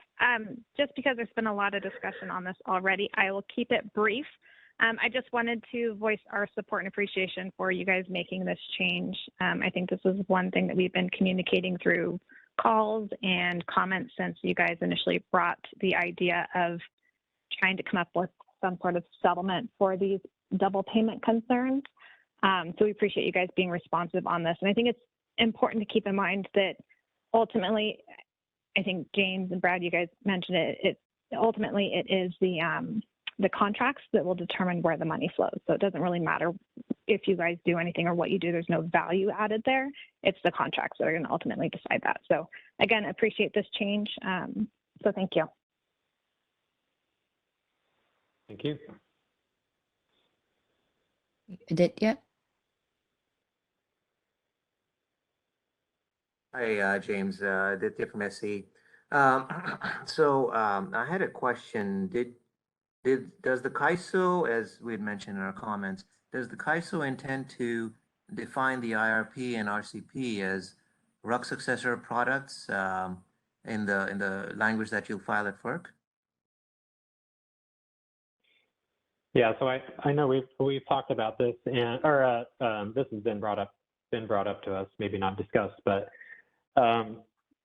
it's the implication. I'll just say that the implications of such an answer make internally make us uncomfortable with how depending on how we define what the product is, may shift perspective of how entities are viewing, who gets, who's entitled to what revenue based on the specific contracting language. From a practical perspective, I personally think that the imbalance reserve product is not a RUC succession product in that, and I would argue that because although RUC is being used to procure the reserves needed to meet uncertainty today, it's not what RUC was intended to do. And because of that, we're only using the RUC process as a convenient way to incorporate the out-of-market actions that are needed to procure the product, procure additional reserves. And so from that perspective, I think I would argue that the imbalance reserve isn't a successor to RUC. Now, the reliability capacity product, of course, is the reliability capacity up is essentially the same product as RUC today. It's just that the downward product can provide additional reserves. So I don't know that we will, other than defining, within our tariff, the description of the product that we've provided, I'm not sure, how much farther we're going to go in opining whether or not, imbalance reserve is a successor to RUC or not. Thanks, James. So let me explain both sides as I see it, as to why my argument is there. First, and as I understand, our contracts they allow for this flowing back of the revenue to the procuring LSC based on if any RUC successor products are implemented, which would allow for the revenues to still flow back. Otherwise, I don't see how this may work. But let's go on the philosophical point here. What is RUC? It's just a sequential capacity procurement optimization. That's all there is. What the CAISO is proposing here is not just that, because you're keeping that's the existing RUC, right? You're proposing the new RUC will be still that sequential capacity procurement mechanism, but IRP is a simultaneous capacity procurement mechanism. So way back in the beginning of DAME, the CAISO had tried to propose a simultaneous capacity procurement. Now the ISO is getting both the simultaneous as well as the sequential capacity procurement mechanisms. First, the simultaneous in IRP, and then the sequential in RCP. So you are getting basically two RUCs. Again, I do not see how these cannot be RUC successors. And ultimately, all I'm trying to, I guess, to summarize my point, it is not, I don't think it's going to be the role of the ISO to say,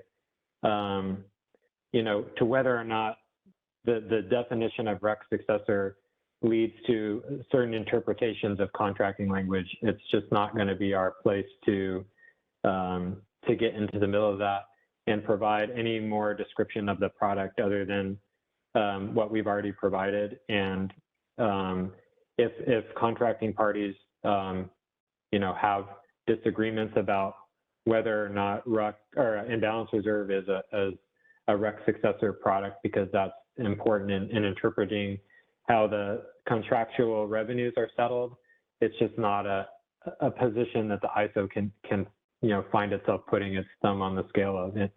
I don't know if others have more feedback on that, but on my team, but. that's sort of what we've been thinking about internally.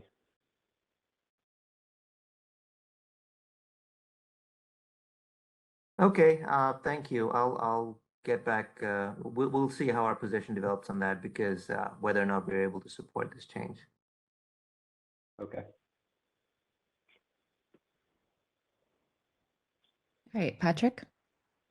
Hello, Patrick Cunningham with the Public Advocate's Office. I'm gonna piggyback off of James a little bit, but yeah, one possible way to help deal with this would be to term imbalance reserve payments and reliability capacity payments both as RUC availability payments, because as discussed in the stakeholder comments, a lot of people brought up that those provisions already exist, and WPTF brought it up at the last meeting. And if IR and RC could somehow be like settled both as RUC availability payments, then it'll avoid a lot of problems here. I don't have much faith in hoping contract renegotiations can go through. It could be costly, and I don't think counterparties are required to perform renegotiations in this case. So bringing them to the table may not be easy, but yeah, being able to term IR and RC payments as RUC availability payments, would that be an option, or is that would that be more difficult? Thank you. Yeah, I mean, from my perspective, I mean, there's a couple of complications. First, the imbalance reserve product is not procured in RUC. So to call it a RUC availability product is, I think, inaccurate. The second thing is there's separate bids for all of these products. So it may be one thing to say, well, we provide the same bid for imbalance reserve and reliability capacity that's used in the sequential process. But it's quite possible that resources have different costs for providing these products, and that's different bids. And therefore it'd be appropriate to distinguish the revenues between imbalance reserve and RUC, imbalance reserve and reliability capacity.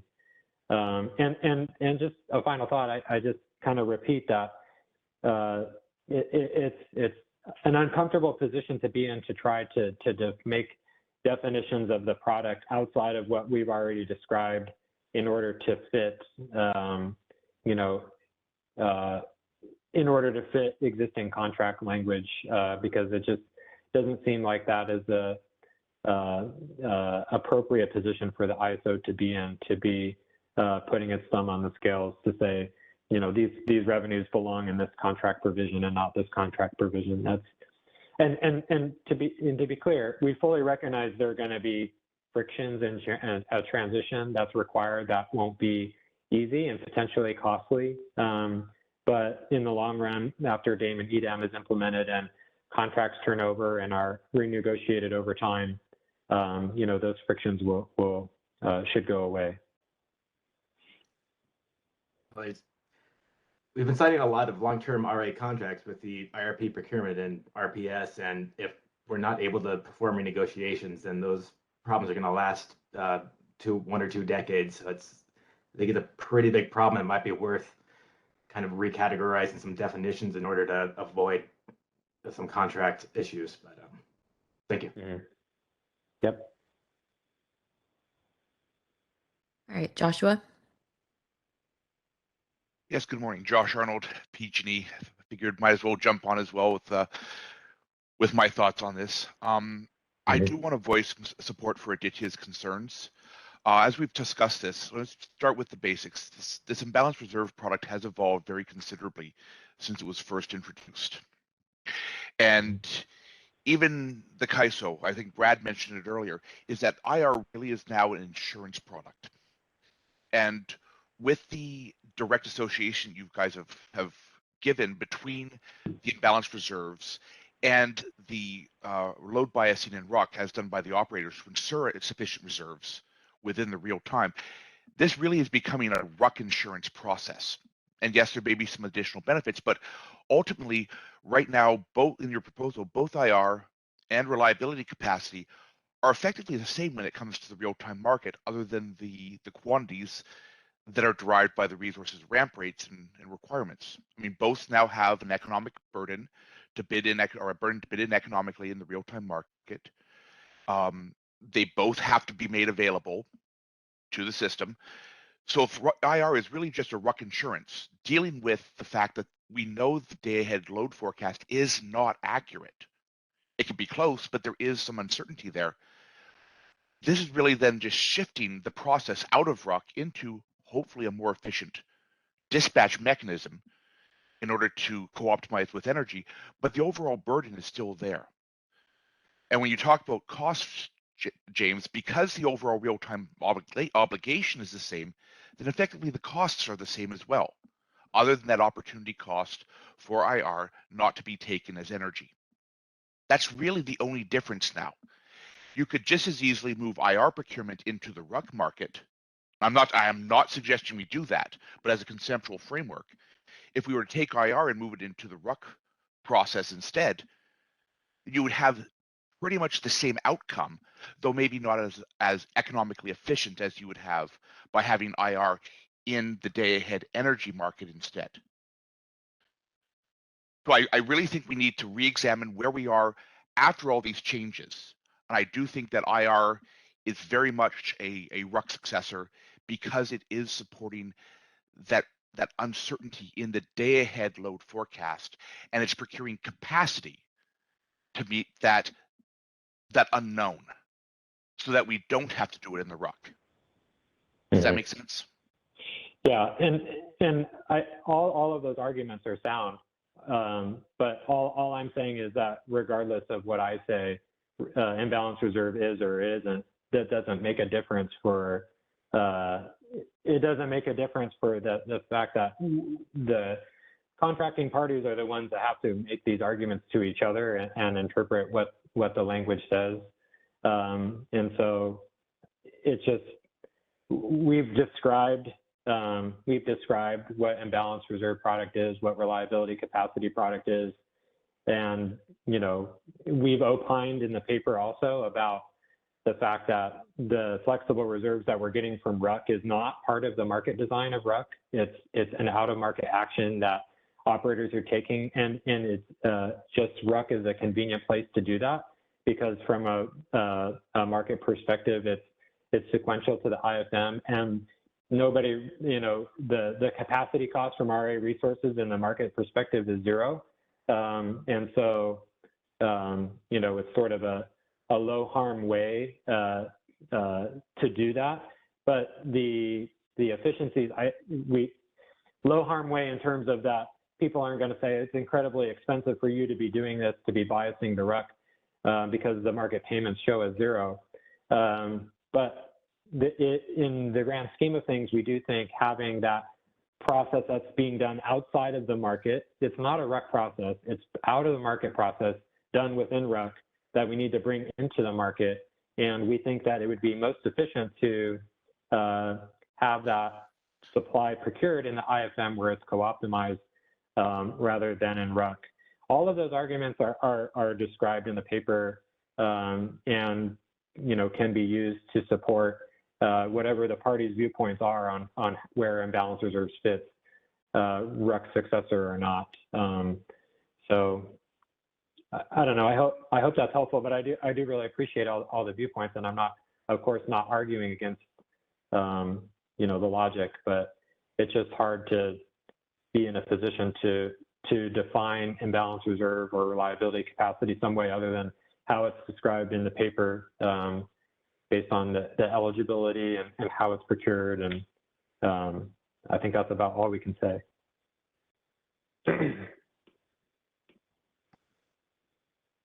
Okay, let's go to Carrie Bentley. Hi, this is Carrie Bentley with the Western Power Trading Forum. You know, I want to say, James, I appreciate you trying to see both sides here, but I think the independent system operators should probably be on the side of the market on this one. Residual unit commitment literally stands for, you know, RUC is literally the residual unit commitment, right? It's residual. The imbalance product is co-optimized with energy and AS. So that means that a resource who bids into these three products will be held indifferent to them. What will happen if the LSEs claw back the imbalance product is that a resource will no longer be indifferent to these products because one of these revenue streams will be clawed back, will literally break the idea of co-optimization in the market and the bidding incentives that we rely on to get to a competitive outcome. So I do appreciate you being really balanced here, and I agree this ultimately will be decided by contracts. But like, I hope it's really clear from a market perspective, when you co-optimize a product with two other products, it's really important to maintain the proper incentives for resources to bid in those, not just their own costs and willingness to provide individually within each product, but between the products. You want that relative value between the products to be accurate, because that's how we get an efficient market outcome. So just from, an economic theory perspective, PG&E, SCE, if you don't like the imbalanced product, that's fine. And maybe this will raise your costs and you want to object to it. But I don't think you should be arguing that, the imbalanced product is a successor to a residual commitment process. I think that's a losing argument from just a basic economic theory perspective. And I think it distracts us from maybe, getting to the real meat of it, which is maybe you don't like this imbalanced product very much. And that's a valid view, but I don't think we should move away from market fundamentals in that discussion. Thanks. Yep, I appreciate that viewpoint. All right, I see Aditya rejoin the queue, so let's go to him. Hi, James, and I'd just like to opine on what Carrie just noted. No one is saying that we do not like any product, first off, so I'd like to make that clear. We have been very supportive of the CAISO throughout this initiative.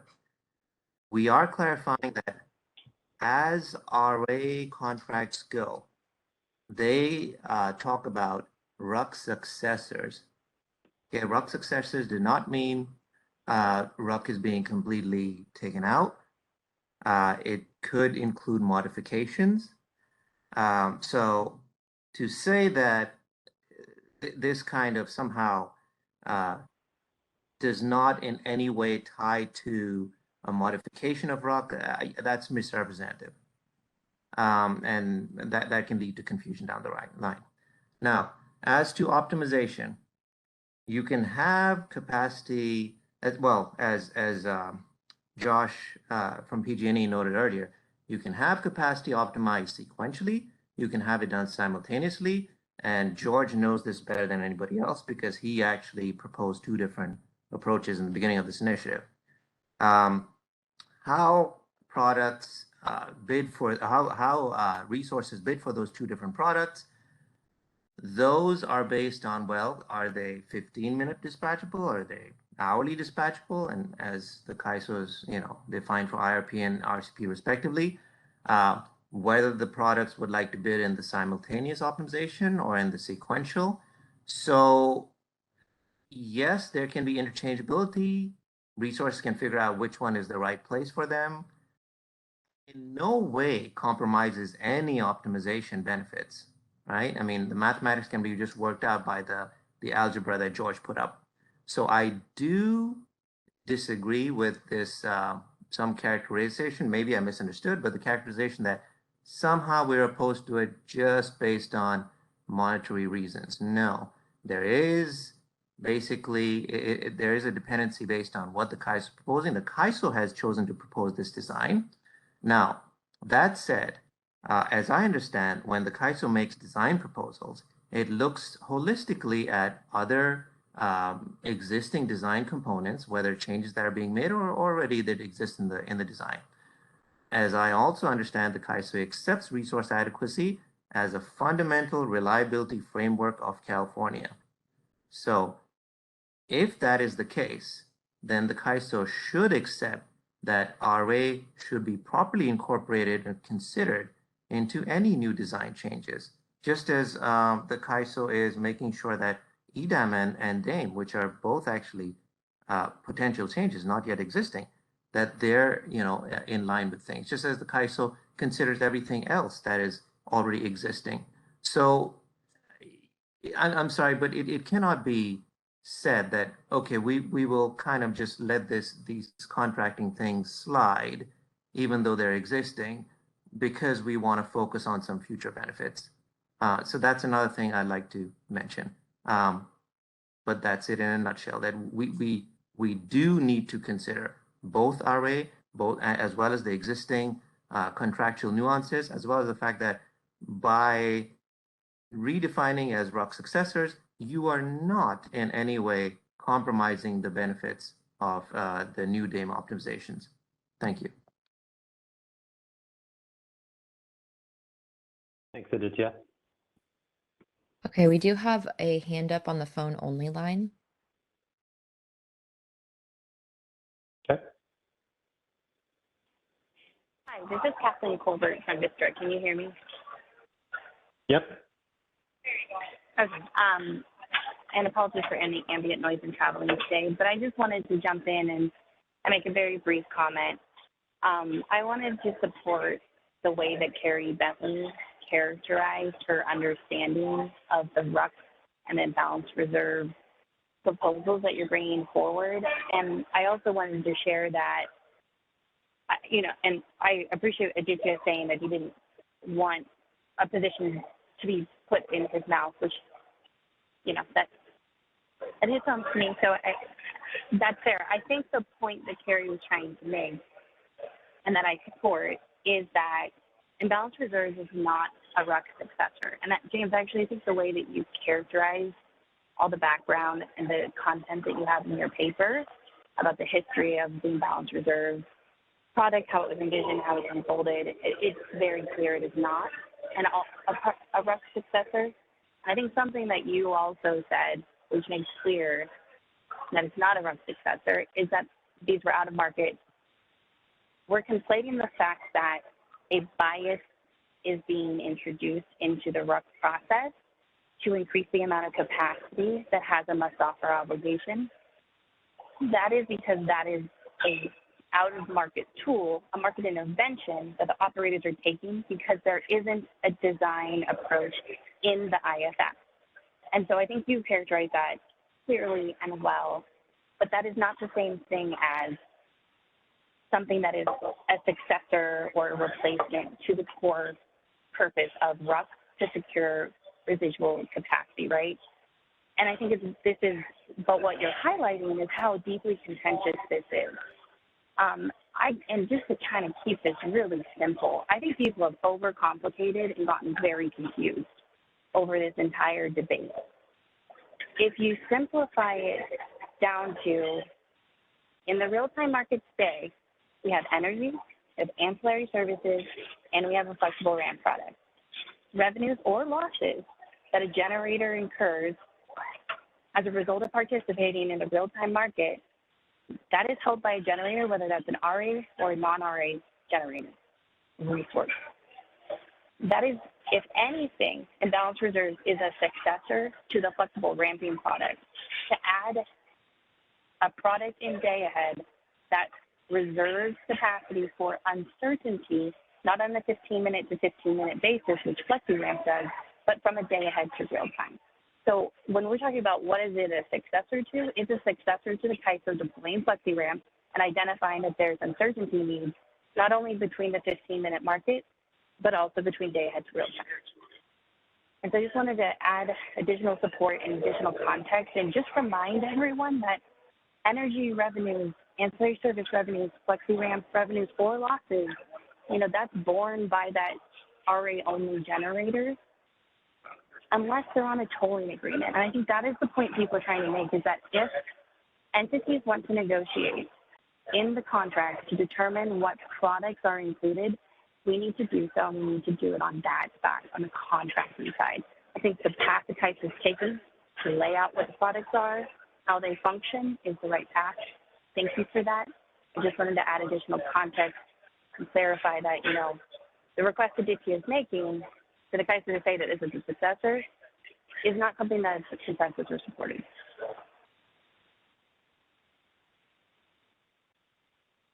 Thanks. Yeah, we appreciate everybody's feedback. And if I could just piggyback, I've mentioned earlier, but I think that the way that we've described the history of the product, as Kathleen mentioned in the paper, to say what the issue is and why we're trying to resolve it, I think makes it clear that, you know, the process that's happening in RUC is not part of the market design of RUC. And, you know, what we're doing through out-of-market actions is not a part of the market at all, really. And so we're trying to find the most appropriate home for where we can procure those reserves in the most efficient way. And we think that doing it in the IFM and co-optimized with other reserves and with energy is the best way to do it. So were there other questions? I see there's a couple of hands still up, but I don't know if those are lingering from I think we previous have comments. one more from Callie, and then I think we can move on. Okay. Hi, it's Callie Woods with WPTF. Carrie had to jump off, but she did want me to offer more than happy to set up a call with SE, PG&E offline and to walk through kind of what Carrie was explaining, I think what Kathleen hit on as well. So we just wanted to offer that up. Happy to help, you know, with any additional offline conversations about this topic. Great. Okay. So let's move on. We'll switch topics now to the method to incorporate energy costs and procurement of imbalanced reserves. So, you know, this issue has been discussed at length, but I'm not always sure that it's well understood. So I'll try my best again to describe what problem we think we're trying to solve with this proposal. The day-ahead market optimization will clear the optimal set of imbalanced reserve awards based on imbalanced reserve bids. Imbalanced reserve bids and the quantity of those awards are what is incorporated in the cost minimization function. And to the extent that a resource that has imbalanced reserve bids that are the same quantity as another, two resources have imbalanced reserve bids that are the same quantity, but one resource has energy bids that are a lot higher than the other. The market optimization doesn't distinguish in the procurement of imbalanced reserves the costs of the underlying energy in procuring the reserves. And ultimately, it would be most efficient to have reserves procured from resources whose underlying energy costs are, underlying energy costs would make it a resource that we would actually potentially dispatch for imbalanced energy in the real-time market should the need for it arise if there's uncertainty that materializes. Now, in previous proposals, we've described a way to solve this, attempt to solve this problem through a real-time bid cap proposal for resources that are awarded imbalanced reserve up or reliability capacity up. And the idea was to try to incentivize resources to reflect the cost of being subject to some sort of real-time energy cap into their imbalanced reserve and reliability capacity offers, which would make them less likely to be awarded and sort of solve the problem indirectly. The stakeholder feedback to this proposal, I think that there are some that understand the agree with the problem but didn't like the solution, and then there were some that just didn't think that this is a problem to solve at all. So we are proposing to switch from or remove the real-time bid cap proposal and instead propose an eligibility criteria to provide imbalanced reserve up in the day-ahead market based on the resources day-ahead energy offers.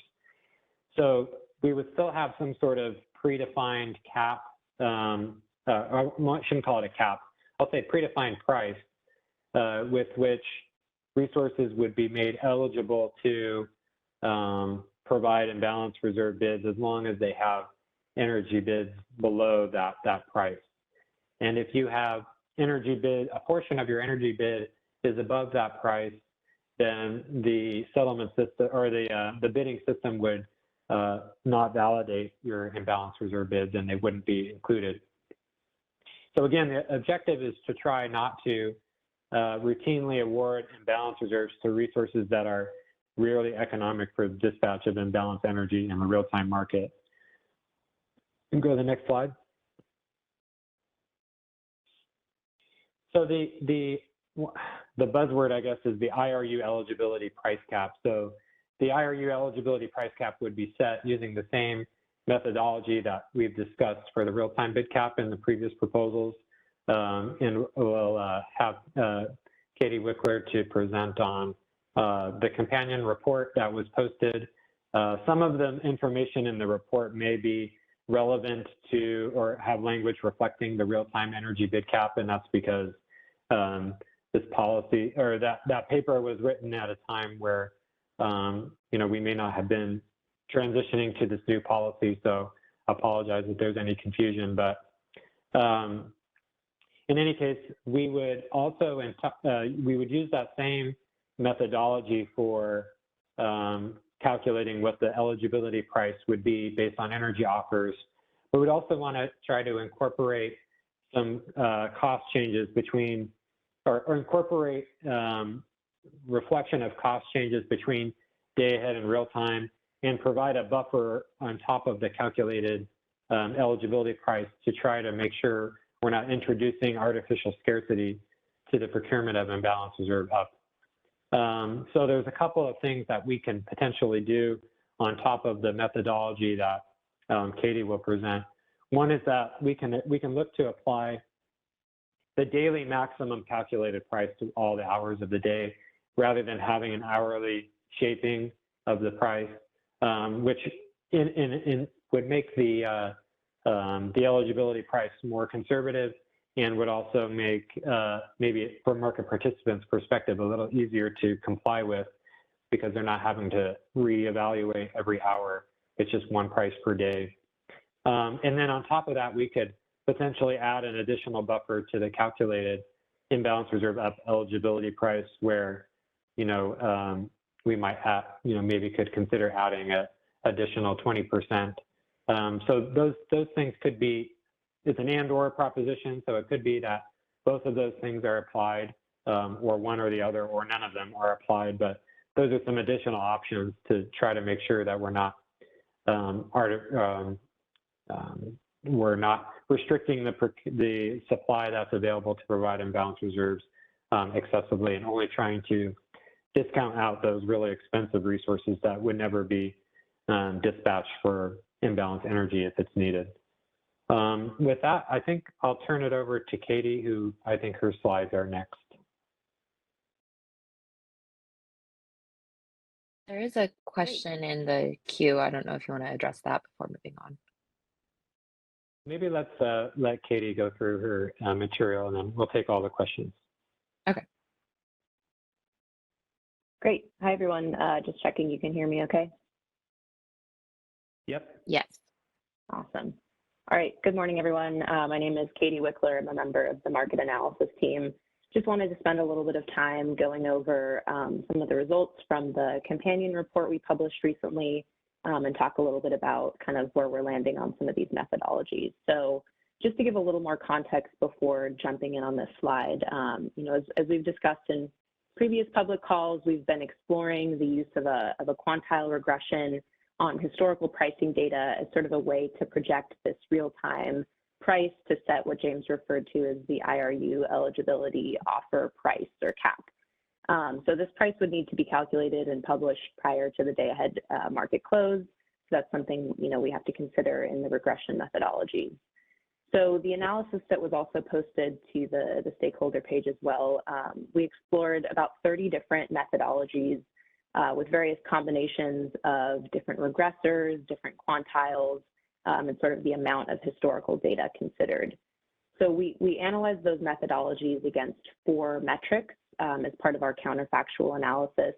That was coverage, difference, closeness, and scale, and we go into that in more detail in the analysis. But we performed that to really get a better sense of how close these projected caps or projected prices from the regressions were to the actual real-time LMP that materialized.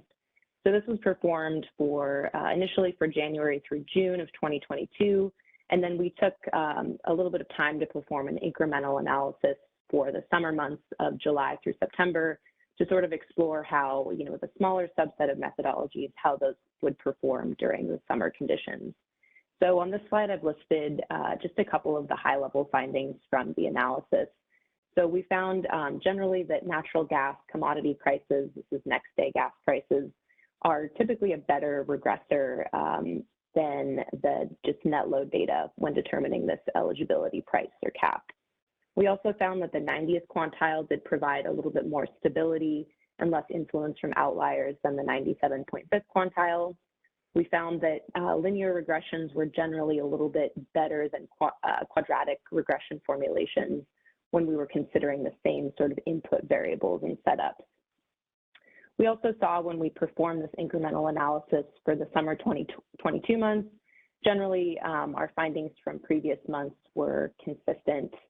And we also saw that, in general, the metrics observed for the summer 2022 months, specifically for the difference metric, was a little bit higher when compared to previous months due to some of those interplays between the pricing that's used in the regression and the actual LMPs that materialized. I'll talk a little bit more about that in later slides, but let's go to the next slide, please. So one item we explored in the analysis, and James mentioned this previously, was basically the performance of this eligibility cap or price on an hourly granularity versus a daily granularity.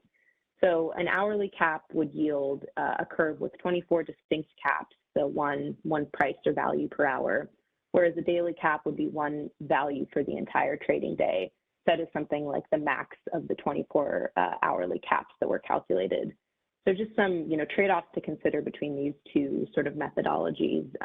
For the hourly cap, this might be more representative of hourly pricing dynamics, but again, might be a little bit complex to react to 24 different values when submitting those day-ahead bids. On the other side of the coin, with the daily cap, that might be a little bit more straightforward to react to a singular value when submitting those bids, and it would also sort of provide a more conservative estimate for most hours of the day. There is the potential that the cap or the price would be a little bit overestimated for the non-peak hours, but that's just kind of a trade-off when you're setting that as the max of the 24 values. Let's go to the next slide, please. So with the previous trade-offs and discussion in mind, the current sort of recommended methodology incorporates the following features that I have listed here. And if you're following along in the companion report, we denote this as methodology 11. So this would be the hourly cap methodology. We would incorporate a look-back period of what we call 60-60 for historical data. So that basically means the regression is considering historical data from 60 days prior to the trading day, and then 60 days forward from the trading day from the previous year. We use the average gas price as the predictor variable, and so that would essentially be the simple average of the SoCal and the PG&E Citygate next day gas prices. We would run that through a linear quantile regression set at the 90th quantile, and then apply a scaling factor of 1.2 or 20% buffer on top of the calculated hourly caps. Based on the counterfactual analysis, this methodology did perform pretty well in that it provided sort of a reasonable trade-off or balance between the coverage and scale metrics that we analyzed against. The use of the 90th quantile versus something higher like the 97.5th meant that there was less sort of undue influence from historical data outliers that was somewhat minimized, although there were some exceptions that we found during the summer months. And then the scaling factor of 1.2, we found that that improved the coverage metric that we were analyzing when compared to similar tests without the scaler. So we found that the projected cap or price was more frequently equal to or greater than the actual FMM LMPs that materialized. So next slide, please. So here I've just plotted out some numerical results from the 4 metrics we analyzed for the methodology in question, methodology 11. So this shows the percent coverage, closeness, difference, and scale. And note that these values are sort of averages across the month, so a little bit less granular. but still helpful to see how they're trending on a month-by-month basis. So you can see in the coverage metric, that's the top left graph. The coverage somewhat declines as the year progresses. There is an exception in August, but in general, we see sort of a decline from the beginning of the year from about 98% coverage to 94% coverage. And coverage, essentially is meaning that the projected caps or prices are equal to or greater than the actual LMPs. So, as actual LMPs are rising throughout the summer months, we're seeing somewhat less coverage there in our methodology.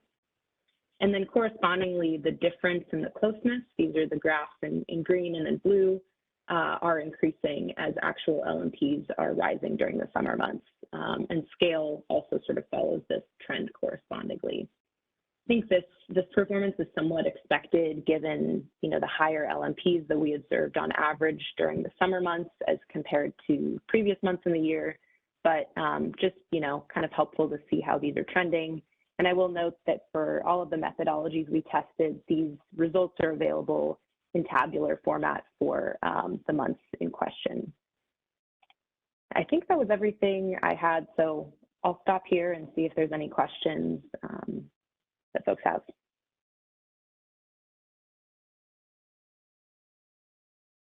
Let's go to Alba.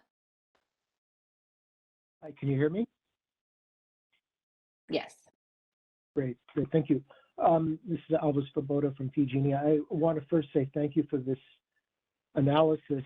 I'm not as confident that this has predictive value for extreme conditions in the future as CAISO is in setting this up as a methodology, but I think just looking at the historical data in the way that you've done is very helpful in understanding how prices evolve.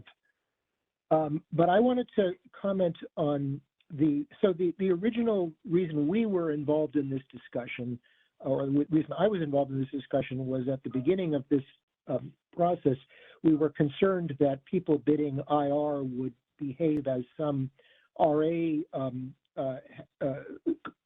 contracts have behaved in that they would get awards and then essentially put in energy bids that were far out of the money and essentially not get taken. And so there's this sort of plan to not perform, and even if they were called, the cost of non-performance would be small enough over time that they would, absorb that cost. So sort of trying to avoid strategic behavior of that sort. And I don't know that we're, we don't really know how this will.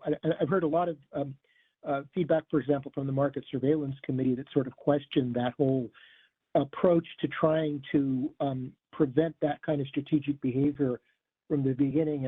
And I've sort of gone more towards the end of like a simpler design that doesn't assume we need to put those kinds of restrictions on might be better. And in particular, what you're proposing here, which is to exclude some bids from the procurement process, and which could then lead to scarcity, seems like not the right approach to deal with the potential, the potential for strategic behavior. Perhaps a better approach is just for the data to be made as available as quickly as possible so that we can see whether IR bids are associated with real-time bids that essentially are trying to move awarded IR out of the money, out of the stack, and even there, I think that it's possible for market participants who are then in the stack to respond accordingly. So I've kind of, as you've evolved in your approaches, I've kind of come to question the idea of putting these kinds of complex controls on the bids. Yeah. Hey, Al. Go ahead. Hey, Al. This is Greg. I wanted to ask a couple of clarifying questions on that because we're trying to. I think the idea here is to, this price cap would be set. I guess the way I describe it is generously high, with the idea that we would ensure that we had sufficient bids to clear the market, and that the whole idea here is to really put in an eligibility criteria to try and, differentiate from what I would call, peak load resources. You have certain demand response resources, certain use limited hydro resources, those types of resources that are really, have severe energy limitations associated with them that, they submit very high energy bids to go with that to, reflect those types of opportunity costs.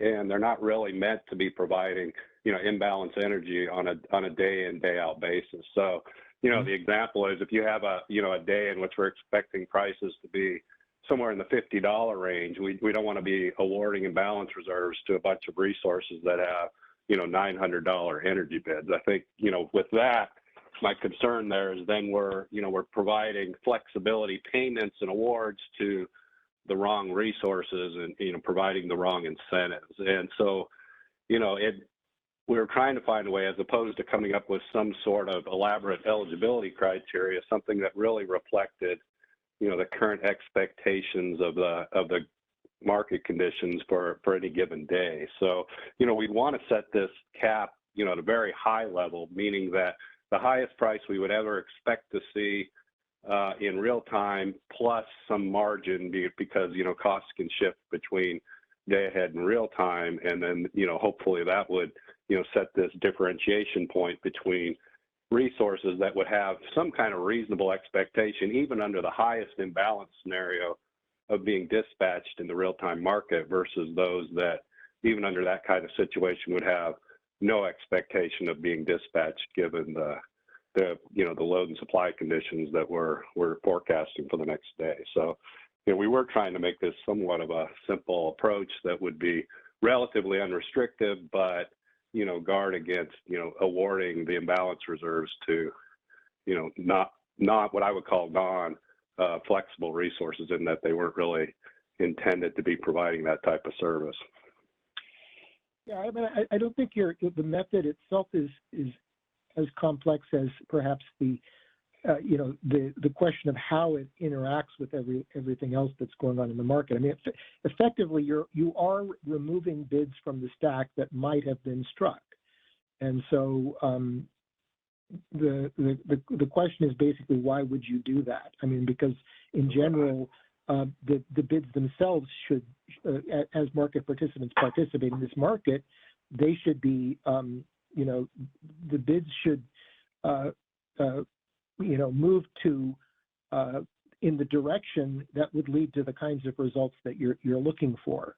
And if they don't, it's because of some form of market power that you should be able to, reveal through analysis. It's kind of my basic. Yeah, but I think it matters. Are you talking about the imbalance reserve bids or the energy bids? Because talking about because if you're looking at the imbalance reserve bid, you can take an example where you have two resources that have, identical imbalance reserve bids. Say they both bid $5 for imbalance reserve, but one has a, $40 energy bid, and the other one has a $900 energy bid. And, we're expecting prices to be, somewhere around $30 in the real-time market. From that standpoint, to me, it's somewhat problematic if we would end up, awarding that imbalance reserve award to that $900 energy bid resource that would have no expectation of providing any imbalance energy in the market, given those market conditions. If they have no expectation, yes, and that was our original, premise. I just question whether it's right to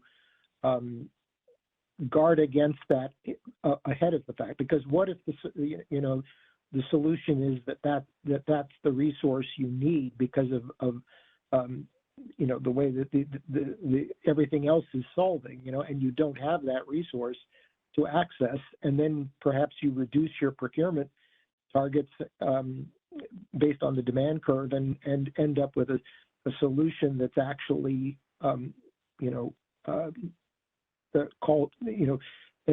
doesn't enable you to meet the actual uncertainty that you're going to see. I mean, a lot of this has to do with what happens in conditions of scarcity, right? So that's where I and then on that, the other modification we made to this is that we would we would also not include this cap during tight supply conditions. So, I think that helps to, that was aimed at trying to address that situation as well. When we are looking at, potential for tight supply, we would want to ensure that all of the resources were available. So we would, not have this cap in play. This cap's really more intended for those, more normal off-peak types of conditions to ensure that, we're not paying, significant imbalance reward payments to, more peaking type resources as opposed to flexible resources that are actually used to meet imbalance energy needs.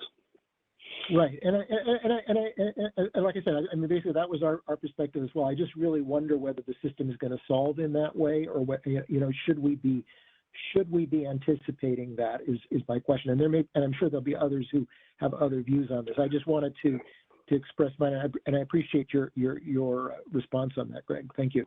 Yeah.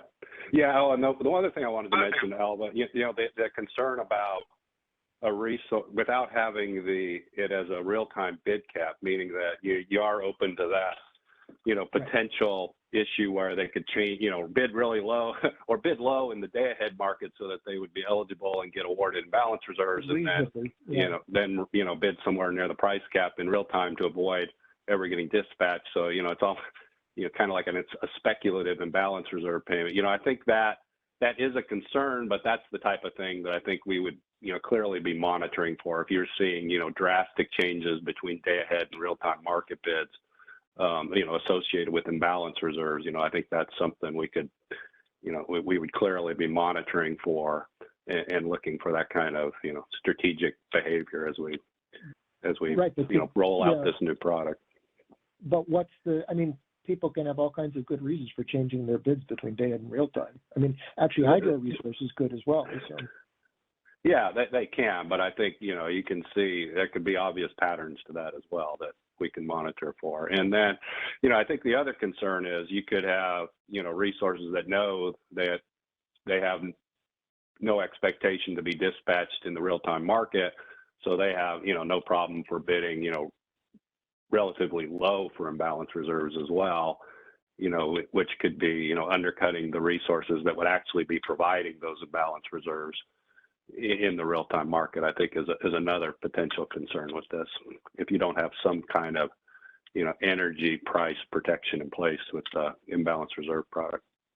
But, we're open to, again, we just want to lay all this out for stakeholders. Right. We know there's a lot of different views on this, and we just wanted to, I think we're really looking for additional feedback on the proposal. We're, our approach to this is really, let's try and address it in a fairly, I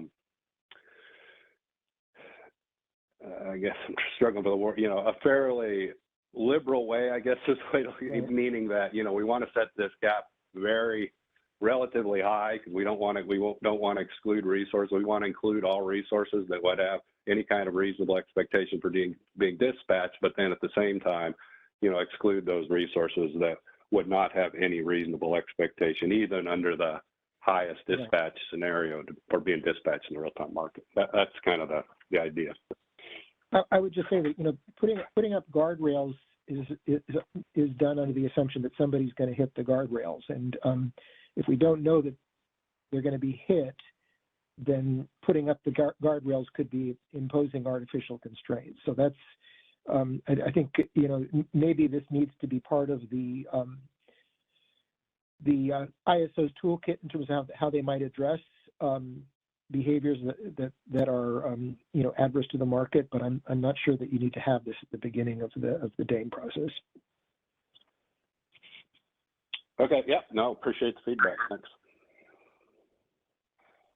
Can I also make an additional comment that if the concern is about non-performance, where you're bidding in such a way that your real-time energy bid, you bid your real-time energy really high to avoid the dispatch and sort of run away with the imbalance reserve payment, that there is the flexible ramping product deviation settlement does help address, maybe not fully, but does help address that problem, where if you do that action and you're not dispatched for energy or awarded flexible ramping product, then you have to pay back a portion of the award at the FRP price.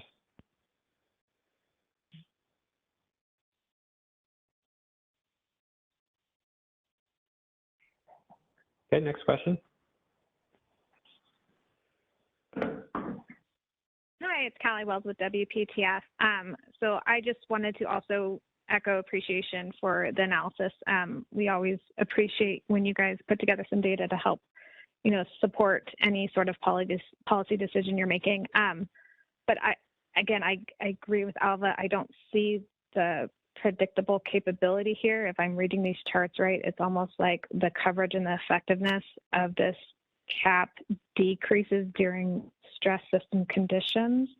And I know Greg said that the idea is to set this cap generously high enough and then also eliminate the cap under certain conditions. So I guess my initial reaction to that is then why have it in the first place if it's meant to really not be restrictive?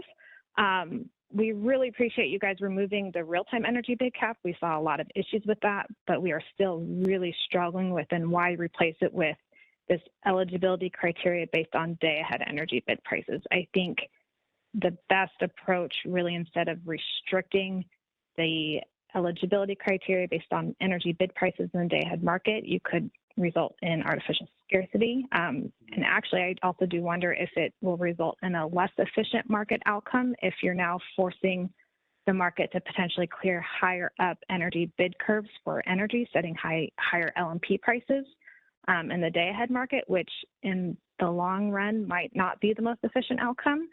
I think you guys really should just remove all the bid caps, this eligibility criteria, and just monitor for the behavior. And then if you start seeing the market really awarding a lot of IRU to these high-priced resources that have no expectation of being dispatched in real time, like your demand response, on a consistent basis, then address the issue. But I think if you're going in day one with all these restrictions and constraints in the market, you really are devaluing this product.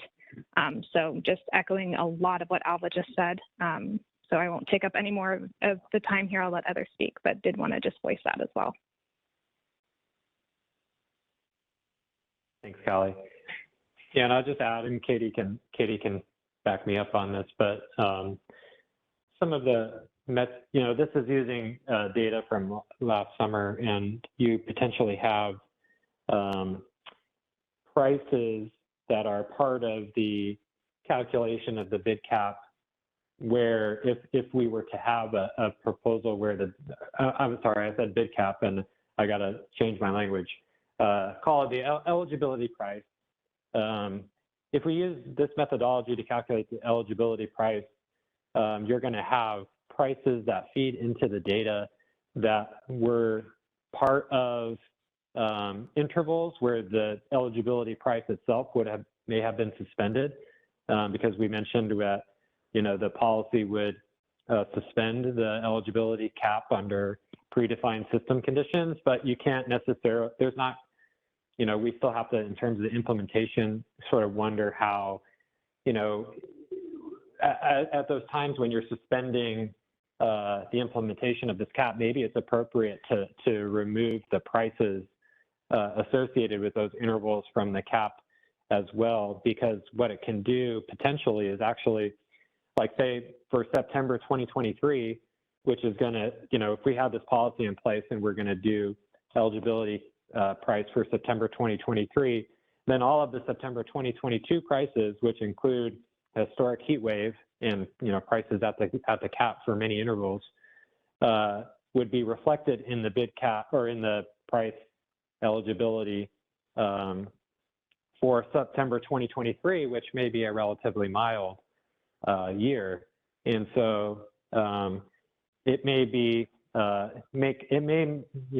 lead us to try to see if we can parse out the data from whenever the cap is suspended, to see if that can create more accurate representation of the prices when the cap itself is not suspended. So just wanted to throw that out there. I don't know if Katie had anything to add. No, that covered it. Thanks, James. Okay, let's go to the next caller. Hi, this is Aditya from SE, and Yeah, thank you to the CAISO for their diligence on this analysis. Quick question for Katie. What is the goodness of fit, the R square for this regression? Hey, thanks for the question. I don't have that data handy. That's not something we put in the analysis, so unfortunately I don't have that to cite at this time. Okay, no worries. It would be welcome if you could post it. Thank you. Thanks. All right, looks like we have one more question. Hey, it's Dan from CES.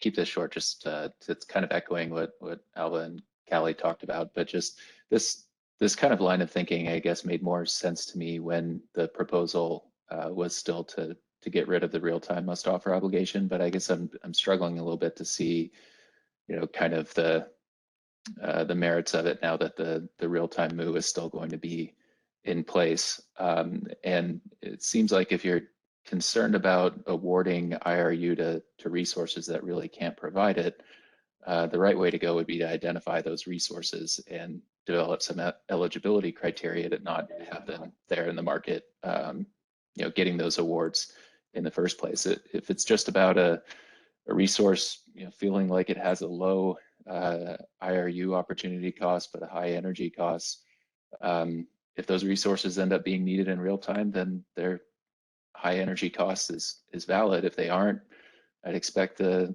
resources with a real-time must-offer obligation to come in and substitute for them at a more appropriate price at that time.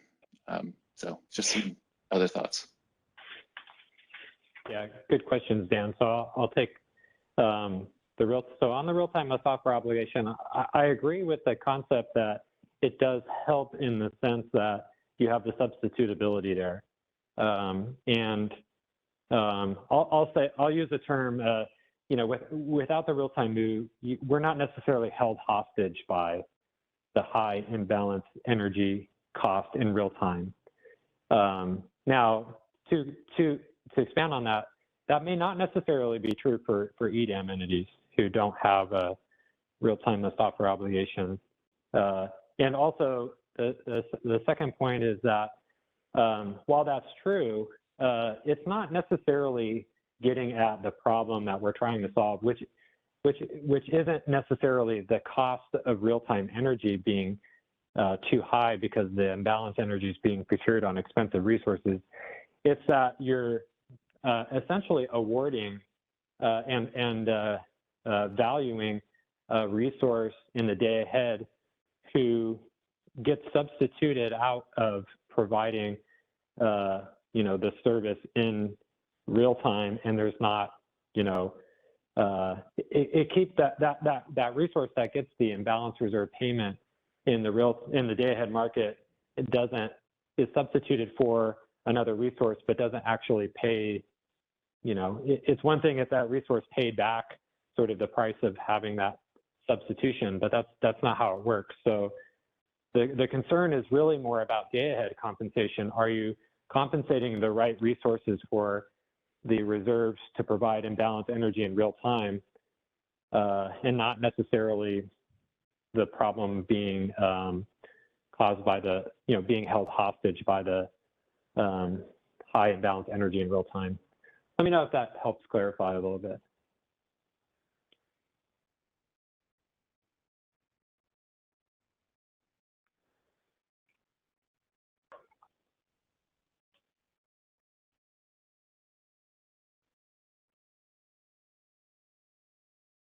If Dan wants to jump back in the queue, he can.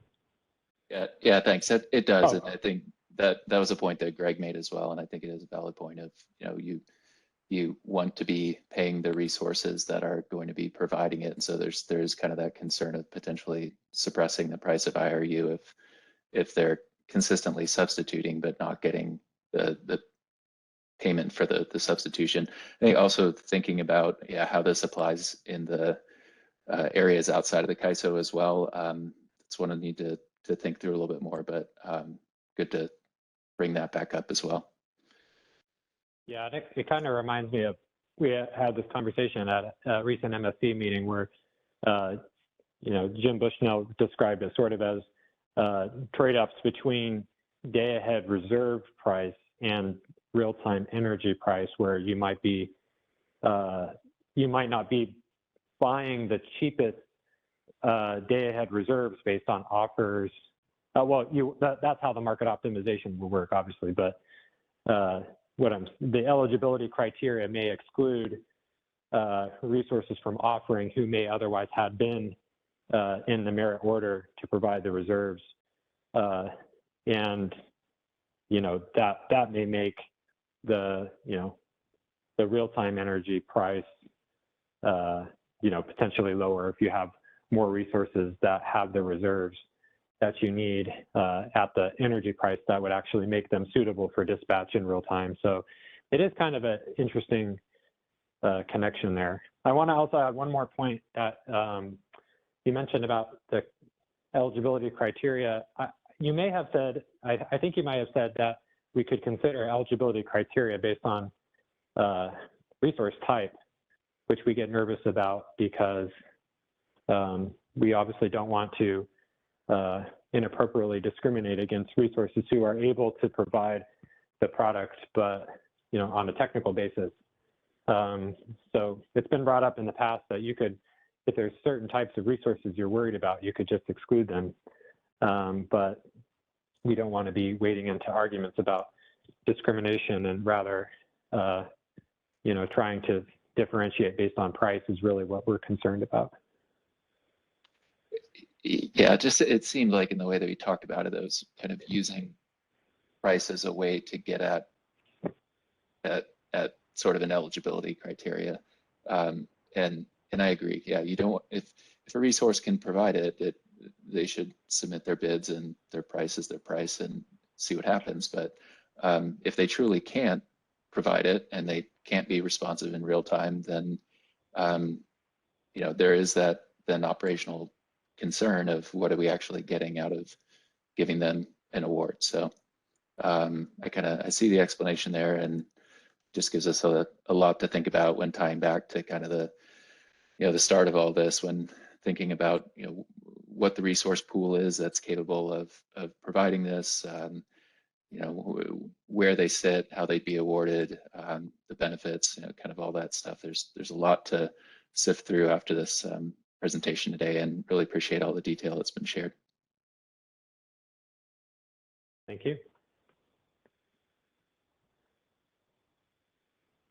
Okay, so we're in the home stretch. I just have this public service announcement, and then I'm going to pass it over to George, assuming his headset has been fixed. But we had mentioned, we talked about in previous MSC meetings and in the last proposal, actually last two proposals, consideration of what we're calling attenuation constraints for storage resources. And we've described a problem in the past that the existing state of charge constraints work well to, and they'll be updated to include the new reserve products in DAME, the imbalance reserve and reliability capacity. And that does a good job of making sure that a storage resource can't receive imbalance reserve awards or reliability capacity awards that exceeds its state of charge in any given interval. The concern that we presented was that that there may be a need between intervals, and we're having this discussion in energy storage enhancements with regulation, concurrently, that the way that state of charge is reserved between intervals and in expectation of how those reserves are actually deployed, either as charging or discharging in real time, may make it such that the resource is not able to provide the reserves that it was awarded in the day ahead based on how it's used in the real time. And that concept we were prepared to apply to all of the reserve products in the day ahead market. We've decided to take this out of the DAME proposal and allow for some more stakeholder discussion about about these attenuation constraints in a more storage specific initiative to make sure that we're getting, all the appropriate storage community in the room to weigh in on, how these attenuation constraints should be set. And so in the final proposal, you will see discussion of this in the current draft final proposal. And in the interim, we have decided to pull this item. So in the final proposal, you will not expect to see these constraints in there. Question before I move on? Hi, this is Alvis Svoboda from PG&E. I didn't quite get my question answered from the last session on this, but it really does seem to me, and it may just be that I'm not understanding the way that the IFM is going to solve for the three scenarios. But it seemed to me that the upper and lower bounding scenarios were a much better way to deal with concerns about state of charge than incorporating a take into the state of charge constraint for the base scenario. And partly it's because when you put these numbers into the base scenario, you can have upward and downward flexibility canceling out, and that's not actually going to be the effect on state of charge. These reserves potentially will be deployed in one direction or the other, and they won't actually cancel out over an hour. So I think, allowing awards, two-directional awards to essentially cancel out any concerns about state of charge is not the right outcome. And it seems like the bounding scenarios actually guarantee that you will not over-procure upward or downward reserves from a battery based on kind of worst case, use of those reserves. So I just wish there had been a clearer answer to that. I think George had sort of planned to respond, and I mean, I doesn't have to respond verbally right now, but I would have liked to see a little clearer explanation of why that understanding is not correct and why building these values, which you're going to default to 1 into the state of charge constraint, is a more sensible way to deal with batteries providing imbalanced reserves. Yeah, thanks, Alva. And I think perhaps in the interest of time, I'll defer your question, but I think I understand the question, and as it comes up in future wherever the home for the future attenuation or consideration of these constraints will be, we can pick back up where we left off. Great, and I would point out that essentially you've got the attenuation constraints in your current formulation. They're just all 1. So I don't think you've necessarily, I think attenuation constraints are a better way to deal with at least allowing for some diminishing of the effects of this procurement over time. But as you say, that should be dealt with in another context, probably. Mm-hmm. Yeah, appreciate the feedback. Okay, let's move to, okay, one more slide before I turn to George. So we have some updates on governance as well. So it's stated in the draft final proposal that CAISO management believes it'd be appropriate for governance of this initiative to fall under joint authority, similar to the pending approval of the board, similar to the process that was applied to EDAM, where the board approved joint authority for EDAM, and the reason is essential that the imbalanced reserve product itself, being such a fundamental part of the EDAM design and the EDAM benefits, seem to CAISO management to justify applying joint authority over this initiative. Now, that being said, if this were not approved by the board, this extension of governance beyond the current rules were not approved by the board, the authority would fall back on the governance rules that we have been describing in previous proposals, where under the current governing charter, only a subset of the rules within the Dane proposal would be subject to joint or even advisory authority. And so those rules are listed in the governance section of the paper for those interested in how the governance might apply if this joint authority is not extended. Okay, next slide. George, is your mic working?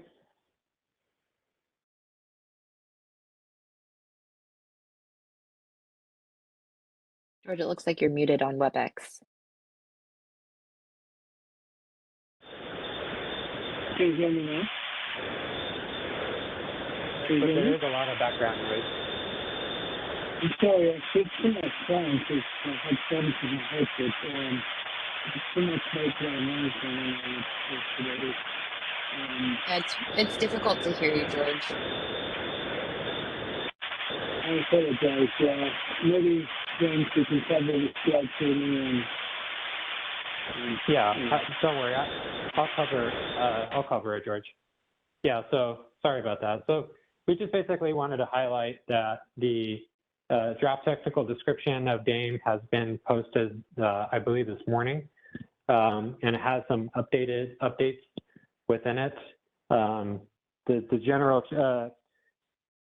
since the last technical description was published, some of the general policy concepts have changed, and so there's some updated language to reflect the current policy directions. You'll see clarification of variable energy resource treatment within ISM and RUC that we've described in the proposal, and we talked about at the last stakeholder meeting. But those are just there's nothing new within the description. Not new. Well, I should say the equations themselves are new, but it's describing concepts that we've already stakeholdered within this initiative on how VERS will be treated within IFM and RUC.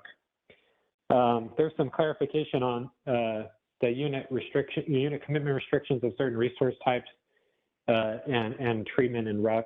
So there were actually questions from the last stakeholder meeting that discussed, in terms of RUC being able to transition MSG units, how that how that carries out, and what that looks like in terms of reliability, capacity up or down treatment. And then, of course, there's new sections in the description about market power mitigation, both for the IFM and the RUC, where for example, the supply and demand equations for supply and demand of counterflow equations are laid out. There's probably some additional information within there. But all that to be said, the technical description does not add any material that, at least conceptually hasn't been shared with stakeholders. It just provides additional detail for those inclined to learn about the market changes in a mathematical way, and maybe provide some more color to or clarity about certain changes that will be made. So I hope that does the description justice on behalf of George. And I know we've got a couple hands, but I'll do my best to answer the questions. If there's specific questions about information within the draft technical appendix, I may not be the most appropriate person to answer them, but if there's general questions, I can take them. Let's go to Alba. Hi. Yeah, this is Alba again. On the MSG, so the way I read what was in the proposal, you would essentially you've got bids for the MSG resource, and so after the reliability capacity process, you could potentially see the configuration reduced on the MSG resource. The question I have is, what if that configuration does not allow the resource to get to its IFM award? How is that risk offset, or how is the resource covered for that situation where they can't actually, because of the RC down solution, they can't actually get to their IFM award? I don't know what actually. I would assume their actual day-ahead schedule has to be modified to something that's in the range of the lower configuration as well. But if the IFM had cleared in a higher configuration, what's happening there? So George added a comment in the chat to say that IFM schedules the resource first, then RUC may move it to another configuration awarding reliability capacity. And I think that's understood. The question becomes, because I think the IFM schedule is the IFM schedule is the reference for real-time settlement. I think the concern is that, right? And so the concern is that if I am transitioned down in RUC, and I do get a reliability capacity down payment for that transition, but does the market ensure that I can come in real time be transitioned back to my IFM cleared level, I guess. So that's right. James, yeah. can you hear me? Much better, George. Also the magnitude of the RC. You can hear me? Payment. Yeah. Yeah. Much better, yeah. My gosh, what a relief. I was like silenced. Okay, so, all right, let me try to answer this. So, Alva, the IFM schedules first the resource, right? Because it runs first, so it will schedule it at the configuration that supports the IFM schedule, of course, and whatever awards are going to be awarded. Now, what RAC is going to do, what we said is that it's not going to shut down the resource if it's committed already in IFM, but it may be able, if it's a multi-state generator, to move it to another configuration if that switch is allowable, if it can go from the IFM configuration to the configuration where it's awarded reliability capacity, and the entire difference of if there is any capacity between non-overlapping configurations, we switch to another configuration, there is some non-overlapping capacity between them, it will be part of the reliability capacity award. So essentially, you will span all that capacity during the transition to get the reliability capacity. And it can go either up or down for any allowable transition from where IFM left it. So in real time, if you want to dispatch that reliability capacity, that will basically leave it to real time to transition it to whatever the rack configuration is going to be. Okay, this is making more sense. So you're saying basically the IFM instruction is still the default instruction. The MSG resource is obliged to respond to an instruction to go down based on its RC down award in real time. Right. That will be a real-time transition. Right. If needed to happen, it will still be optimized based on the bids that will be submitted in real time. And as we said, any kind of awards will have a must offer obligation for real time. So if RAC moves it to another configuration, we expect bids from that resource in real time in that other configuration, right? Yeah. Okay, great. And that answers James's other question as well, which is the settlement will still be done based on the IFM energy schedule. So great. Thank you very much. Appreciate that. Right. And on the other question that you had for the attenuation factors, again, we will leave it for discussion in the appropriate initiative. Initially, I took what we had in the storage enhancements policy that was applied to regulation, and I basically extended it to other ancillary services to imbalance reserve and reliability capacity. But then I removed this stuff so that we have some time with the stakeholders to discuss it more in detail. So in the technical description, I only left the treatment for regulation, which is what is in the storage enhancements. Yeah. Well, I certainly approve of that, taking that step back on that. So thank you very much. Thank you. And well, now that I have the mic, I can also talk about the verse. So the clarifications that we added for the verse there are two things there. In the IFM, we allow the verse to bid for all products, even all capacity products that are certified. So imbalance reserve and reliability capacity, we don't have any restrictions for verse. The only restriction is that we observe the VER forecast as the upper capacity limit that both energy and awards can be awarded. So your energy schedule plus any ancillary services plus any imbalance reserve plus any reliability capacity you may get, all of this is limited to your VER forecast. Now, if an SC that has a VER wants to really take a financial position higher than the VER forecast, we don't allow that to do it from the VER resource per se, but they can use a virtual bid for that matter. Now, what happens in RAC?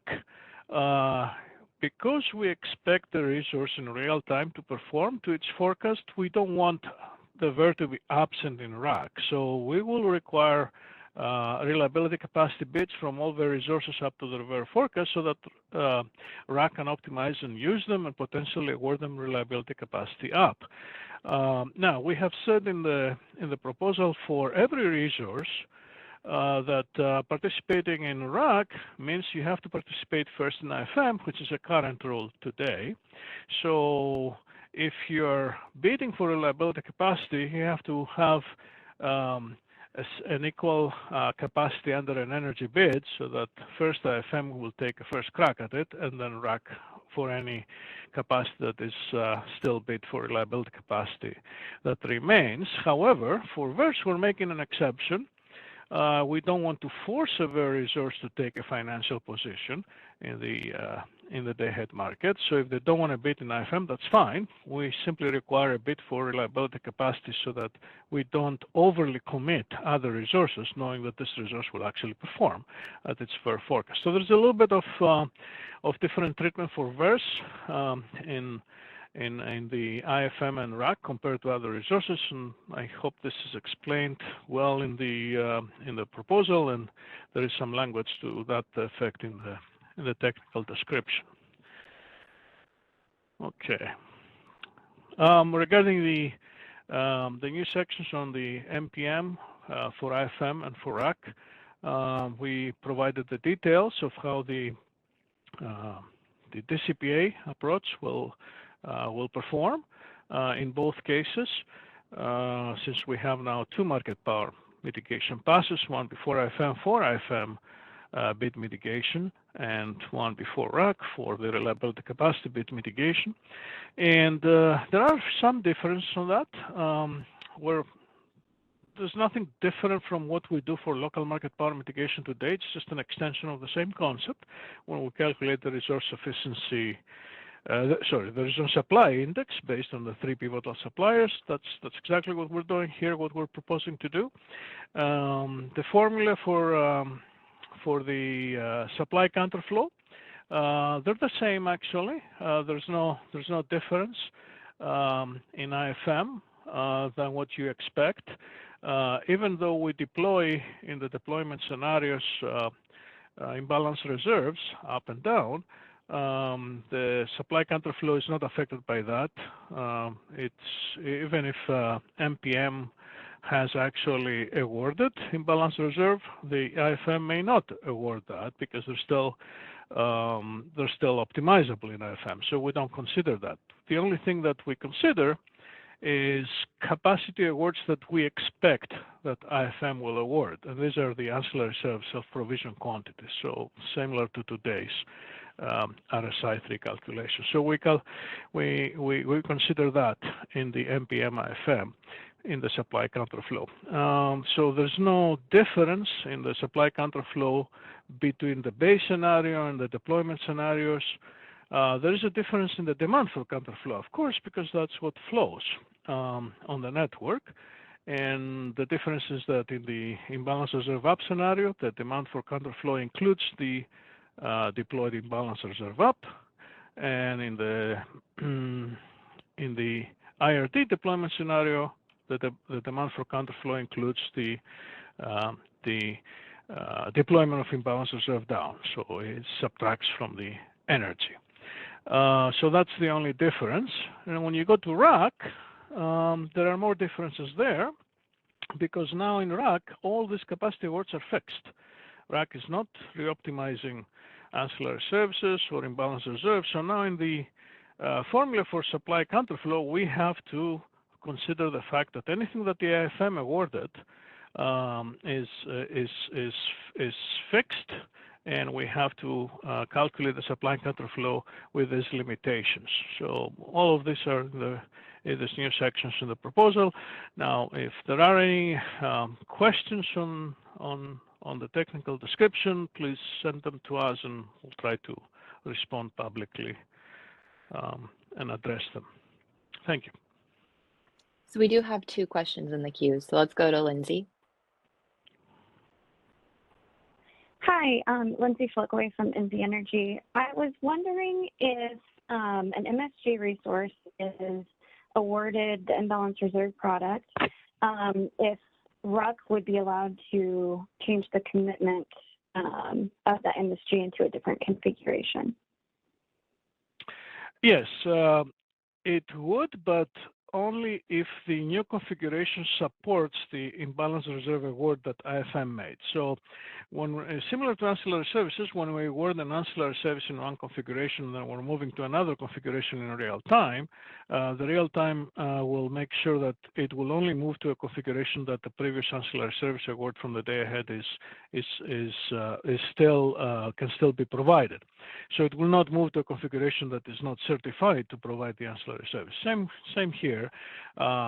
RAC may move to a different configuration to award reliability capacity, but only if that configuration supports the capacity awards that IFM has made in whatever configuration IFM ended up.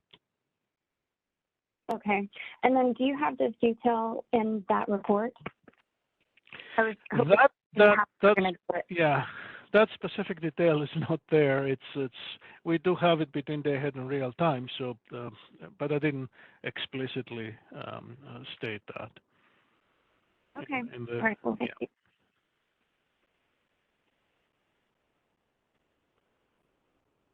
Go to Kelly.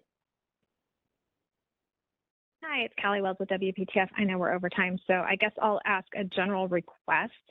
As much as we all have been on a lot of stakeholder calls lately, I think it's really important, George, that if people are asking you questions about the technical document, I know you said you would try and respond in a public way.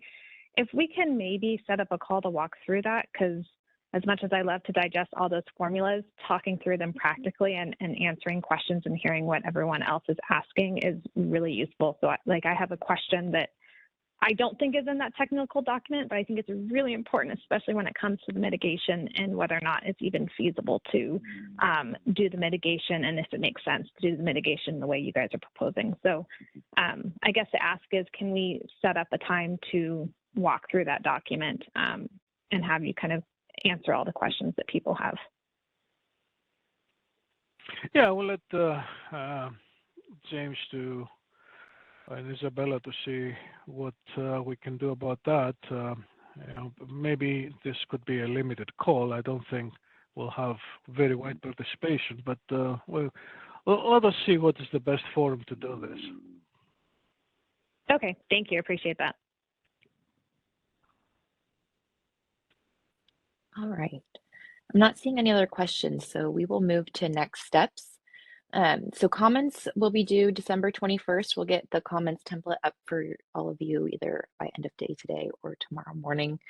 And then we will be providing a briefing to the Board of Governors and WEIM governing body during their meeting next week on the 14th, and then be taking this initiative to the joint meeting on February 1st for the decision. And then still looking at a fall 2023 implementation.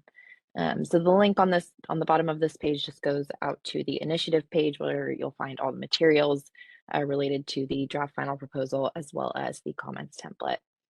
But if you have any questions, please feel free to reach out to us at isostakeholderaffairs@kaiso.com. That concludes today's call. Thank you all for joining us and have a great rest of your afternoon.